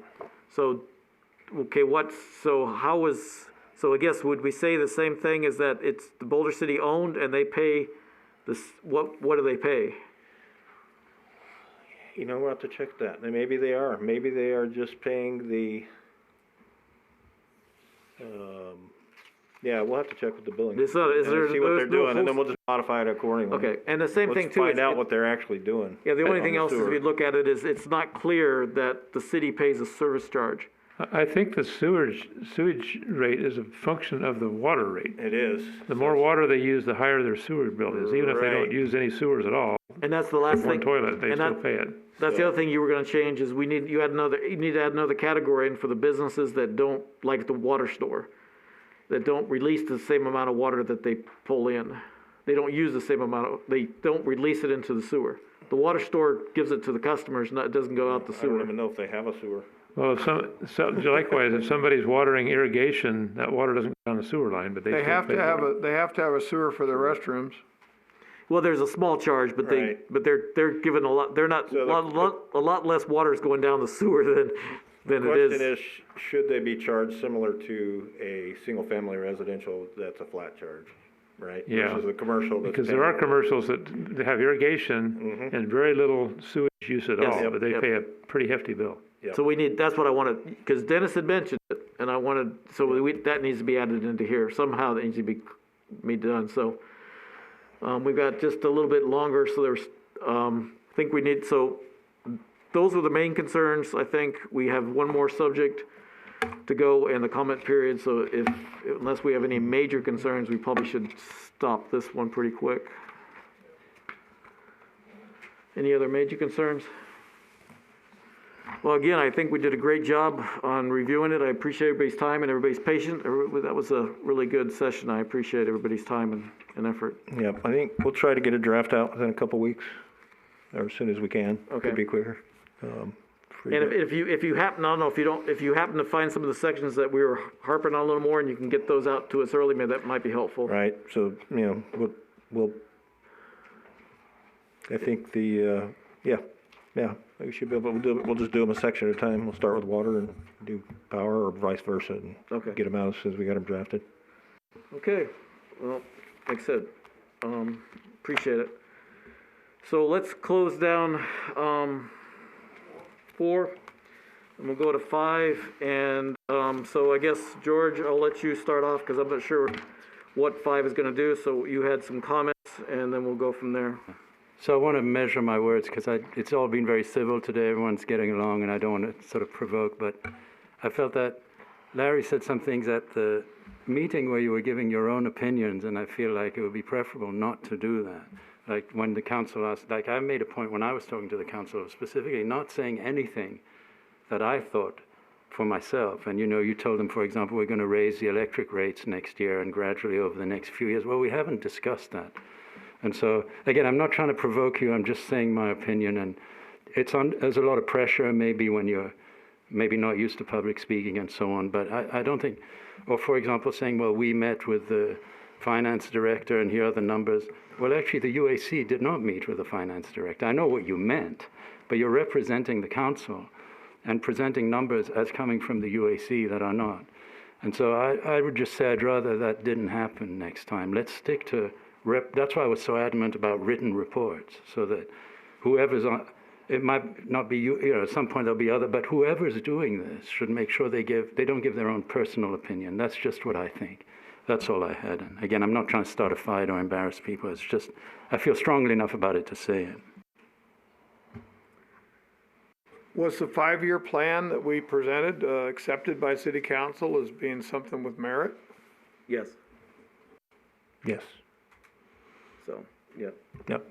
So the plan was, so I'm not gonna try to argue back too, I don't believe, and if I did, it was a mistake, I don't believe I said we were gonna raise rates in the future, so. Actually, you did say that. I don't want to embarrass people. I mean, we're not at the point we're going to start playing recordings back, and I deliberately didn't do that because that's really silly, but I heard you say that. You said we are going to raise the rates gradually over the next few years, and it's like, you're perfectly entitled to that opinion, but I don't think you should say that to the council in that context. If you want to email it to Kernan and say, I personally think we should raise the rates. You said it here also, by the way. Well, I said the water rates, not the energy rates. It's a totally different subject. And I did state, because we had stated in this case, so what happened is that we were supposed to have a meeting on the 3rd of March. So I'm not gonna get into too much detail, but I just wanted to clarify for future purposes. We were gonna have a meeting on March 3rd. I was gonna bring up that I wanted to summarize everything. So and I was doing my best. The intent was to say everything that was coming from the committee. That was the intent. I did ad-lib a little bit, and I apologize if I went off, but when I ad-libbed, I stated this was my opinion. You did. Not the utility, so that wasn't against the utility, it should have been against me if anything was there. Well, I'd just rather you didn't give your opinion to them in that context. If you want to email them your private opinion, I have no problem with that. That's none of my business. But when you're presenting at least it's just a matter of style. I made a point, of not giving my opinion on anything when I presented to the council. And so maybe I looked too diffident, but I was very careful because I have strong opinions like all of us. Anyway, I agree, you made it clear what your opinions were, but I just think that's not appropriate in that context. You're sort of representing us, but that's just my opinion. And I think we need to get along, and I think, you've done a good job chairing this meeting. We've all gotten along. So I'm not trying to start a fight, that's all. And you're entitled to defend your actions, of course. Craig? Dennis, I was told by an individual that the Red Mountain line has been changed or upgraded already up to the mountaintop. Is that true? No. Okay. No. That's why I figured he was one of the employees of the city that made that statement to me. Yeah. And No. I was very surprised to hear it, so. I wish we were that good. Yeah, you'd have to have a 4th wire pulled all the way to the top of the mountain. That's Yeah. gonna take Right, some work. well, that's why I was surprised when he said it was done, and I'm going to say, what? I says, how'd that happen? You had to have a helicopter drag that wire up there. Right, no, that's one that we can't do in-house. We'll have to contract out. I'll have to go to city council. Okay, and all that then, stuff. so the discussion review of the 5-year capital improvement plan was submitted as we had it done. Mm-hmm. So that's now done, and so that's been accepted, and next year we'll come back and readdress it, because there'll Right. be another 5-year plan. So as I stated earlier, the only modification was in water, for FY '22.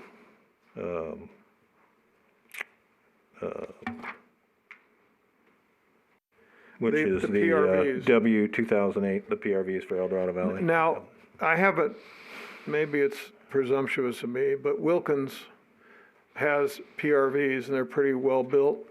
You might want to contact Wilkins and see what the shelf life of a PRV is sitting in a warehouse for the rubber, the glands, and the diaphragms and everything. Right, And I do strongly believe in having something that's as critical as that going down to El Dorado Valley. We should have a backup in stock. yep. And I don't know, to the best of my knowledge, because I'm not working for the city, but I don't know that we have one. We have one. Yeah. And what my recommendation is that I think from memory is a 14-inch line going down there. Correct. If we were to change that to a 16 or 18-inch PRV, we would reduce the flow, the actual cavitation through that PRV if we put a bigger size PRV in there. Yep. So we would get more longevity to it. So I don't remember the building, how it was actually built, but I did stop in there when it was being installed many years ago. But if we could get a 16 or 18-inch pressure reducing valve in that building, it would reduce the cavitation on that unit to where it would have a little bit longer life than having to rebuild it every 18 months.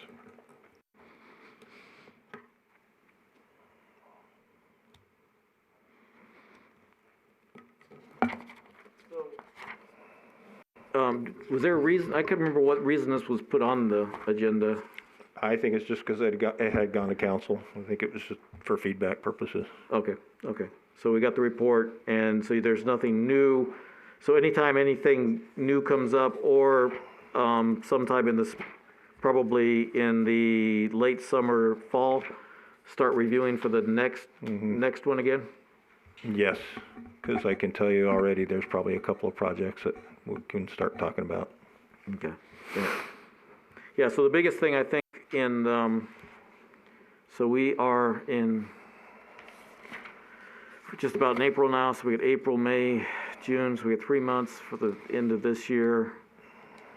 So I guess just to keep this is part of the ongoing, but just to keep going is that trying to get to the point of understanding how the year closes out. Right. So these two reports, I appreciate the both reports. They're very helpful. So if we can just keep moving into the aspect of understanding, because basically it might be that we take the report from last year and we take the report at the end of this year, and then we sort of know what was overall spent. If that's, I'm not sure, but also the individual line items now that was given to us, as Marty pointed out, for the budget does show what was spent. That was the first time this year that we saw what was actually spent. So what I call it the blue line. So the budget line item budget does show the capital that was spent. The years before are a little confusing. Before 2020, maybe 19 might be clean, but I think it was like 17 or 18 was confusing because but the rest of them are. So if we go forward as they have, then it's a little bit easier. But then we might be able to figure out this budgeting and cash issue that we're trying to all understand. You know, what was budgeted and what was actually spent and what money would be left over. Does any money go into the funds, or is it just budgeted for the next year? I'm not sure I'm getting your question. I'm not sure I said it right. So still trying to get, okay, so when we got the budgeted amount for capital, the budgeted amount when you're looking at the operations is a little cleaner. Right. Because you're gonna budget, what you don't use is definitely goes to the available cash. Right. What you budget for capital isn't always, the revenue isn't collected in that year necessarily. Right. And so that money isn't necessarily turned into cash if Right. it's not used. That's correct. And so trying to figure out what money is cash and what money isn't. So even like these ones that are closed, some of it might be cash and some of it might just be available because it's been approved as a budgeted item. And so it's not cash, it's just the authority is there, but not the cash. The cash is in the available fund, but it's not right there. And so that's trying to get my head wrapped around that, is just trying to keep going forward. And these reports are helping that greatly, but I think we still have a few items that if we can get it understood, then we know what to expect in the next budgeting cycles. It makes it easier.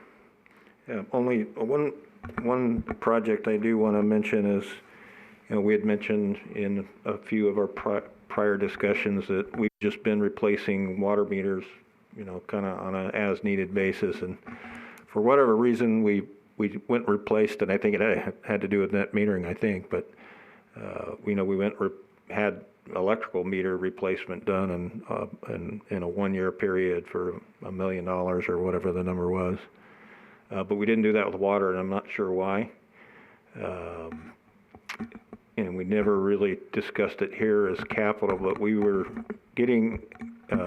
having contact with the Bureau of Reclamation, and they have a number of different grant programs. And so we did submit a grant, which is a 50-50 matching, at least for next year, for X number of meters for $150,000. So we would have to fund half of that. But we don't even know if we're going to get the grant yet. So anyway, the grant has to go to council. When it comes back, if we hear back that we're successful, then we'll bring it back to the committee for an amendment to the CIP. I assume those are all going to be remotely read meters, the capability of being remotely read? Yeah, they're all AMR. Okay. So that's all we're putting in now. All right, is yeah. the Itron. Electrical was easy AMRs. because you had power source, but water, they use long-term batteries now, and Right. sometimes that was the issue, but Yep. that's good, yeah. Yep, the No, we'll batteries. just install microturbines. Water could- flows through the meter, we spin a turbine, we'll make electricity We for could it. do that. Yeah, the thing I was gonna ask is on the water side, what you're talking about, the meter enhancement and replacement. A lot of the Gurley Street services are failing. We're doing cold patches on them. And I wonder why they're not cycling back around and fixing the street months after the cold patch has been put down. I don't know. So in other words, it's like the left hand and the right hand, they're not, the handshake is not there. So there's a couple, residential So it's areas. just cold patch? Pardon me? Just cold patch right now? Yeah, there's, 3 areas right now, a couple on Sandra and then a couple on the street I drive in on that they're looking kind of ratty. Those are all the new copper water line. Yeah, and then Installations, yeah. there's one up the street from me that I don't understand it, but you're gonna enjoy it. They put a complete new patch on the street. Beautiful. And then somebody came back and saw cut another line Perfect. all the way up and around the replacement asphalt they just did. And it's like, what the heck's going on? course. Yeah, but I guess on that, if there's a possibility of a grant, and the way that the budget has been explained to us is that you are budgeting, but not necessarily have to spend it. Right. Then it would be safer to put in 75,000 for a budget. Because if it's in the budget and you get the grant, it's gonna work. But if it's not in the budget and you get the grant, there's a possibility it wouldn't work. Yeah, I mean. What was the grant total? The 150,000 total, so For them? 150,000 for 1 year. So it'd be 75,000 So for us, it'd I be thought. if I 70 understood. 75,000 for the city to provide. So we might as well put the 75 in the budget, and if the grant goes through, it's great. If the grant doesn't go through, then Yeah. we've got 75 for what we need for our purposes. Can we list it as a water meter replacement? That's, yes. I think that's what he's saying, yeah. Yeah. I'm just saying we might as well do it instead of saying, well, we're not sure we're gonna get the grant. Sure. Yeah, that, absolutely. It was kind of a last minute thing. When they contacted us, I put Joshua to work and he got the grant done in a short period of time and we got it submitted, so. Well, great. Now 75,000, that's be, Yeah, there's no guarantees, but, I think we got a good shot. yeah, no, I think if I understand you correctly, that we might as well we should be consistent. If we had the electrical meters in the capital side, we should have the water meters on the capital side. We should- And I would anticipate if we're successful this year, then hopefully we could be successful in the following years and continue to finish up the program eventually. Okay, so that sounds good. Okay, That's all I had. On our current capital projects, how many of those are gonna end up rolling over to future years? We've been concerned about not getting the projects done in the years they've been budgeted for. And it still looks like, There are quite a few, but We've yeah, got a why don't ways I to do go. that math and give you that number, or I'll just do the estimate with the project update next Wednesday. Otherwise, I'll have to sit here and go through it, but yeah, there's a number of them. One, because we didn't start those 21 projects, so you can see all those on the water side and the electric side. So, yeah, unfortunately. But we're starting to develop the scope of works for the 22 projects as we speak, so hopefully we can hit the ground running with FY '22 a little quicker. yes, to tie in that, Ellen, I think so we'll get the new report updated. So the second report for the ongoing capital, that shows we'll now have the priority in there. And so if we talk about that, then hopefully you can tell us then what the priority is, and if they're not being done this year, then how the priority works. So that priority category, have you seen the new sheet yet? Because you don't understand what I'm saying? Yeah. You asked for the priority like 1A and Yep, 1B and yep, stuff yep. like that? Yeah, we just have, it will be updated and put into the packet Right, so as for the 7th, for the 7th. then it'll be Yep. easier to talk about that, because some of Yep. these ones, then we can look at the priority, and it'll be easier to say, well, why weren't they? Right, and we have been given permission to proceed, at least start the recruitment on the project engineer / manager position, so that'll help greatly as well. Have you had any luck on the replacing The two linemen? Yeah. No. Like I think I mentioned in one of the meetings, we had a good candidate, but unfortunately they developed a health issue right in the middle of the recruitment. So we still might have that available next year sometime or later this year. And then we also have a substation tech who's retiring. So. But you're not hopeful for several months is what I don't think I'm hearing you say. I'm not that hopeful. Yeah. You're hopeful, but you're not realistically. You don't think it's going to happen. I'm hopeful on You're the hopeful. project development side. I'm less hopeful on the operating with the replacement of those positions. So you're going to have to get these projects done. We're going to have to contract more out. Probably, yeah. Okay. Yeah, that's what we're looking at doing, is contracting most of them out. Okay, well, yeah, I think that new sheet will help, because we asked for that too, what can be done in-house and what's can be Right. contracted, so that sheet's gonna help us quite a bit, I think. So Right. I would think we would spend a little more time on the 7th going over that. Yep, and Public Works has also given permission to proceed with those vacancies they had as well, so hopefully we get those filled, plus ours filled. That should help. Okay. Well, I guess we're getting close to our 4:15, so I better shut things down and go to the comment period. So is there any other aspects before I go to the comment period? Okay, so we will open the comment period up. So again, the number for the comment period is 702-589-9629.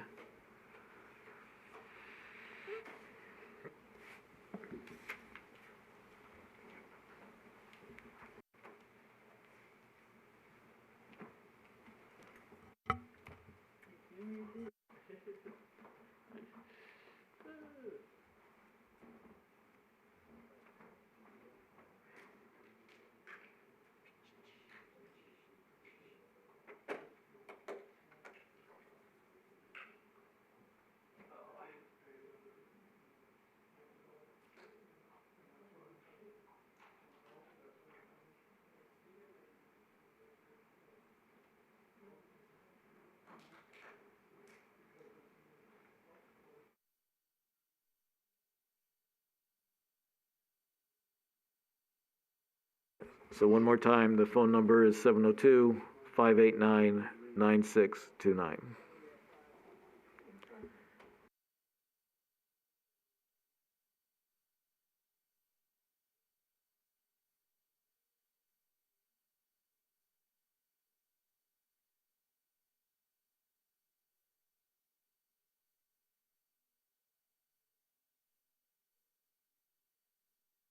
Okay, so I think we'll call it good. And so just to remind everybody and make sure I'm understanding correctly, the next meeting's at 1 o'clock again on Wednesday, the 7th. And if you, like I said, if you just help and at least give us more than 3 hours on that schedule, I'd appreciate it. So if somebody comes in behind us, give us a little more time. And real quick on the 7th, I might or might not be here, depending on how the surgery goes. Okay, so let's see, we've got, we don't know about Howard, so there's, that would give us 5. Does everybody else think they can make it? Okay, because we need 5 for voting. So we would have 5, okay. Okay, thanks for everybody's time, for everything, appreciate it.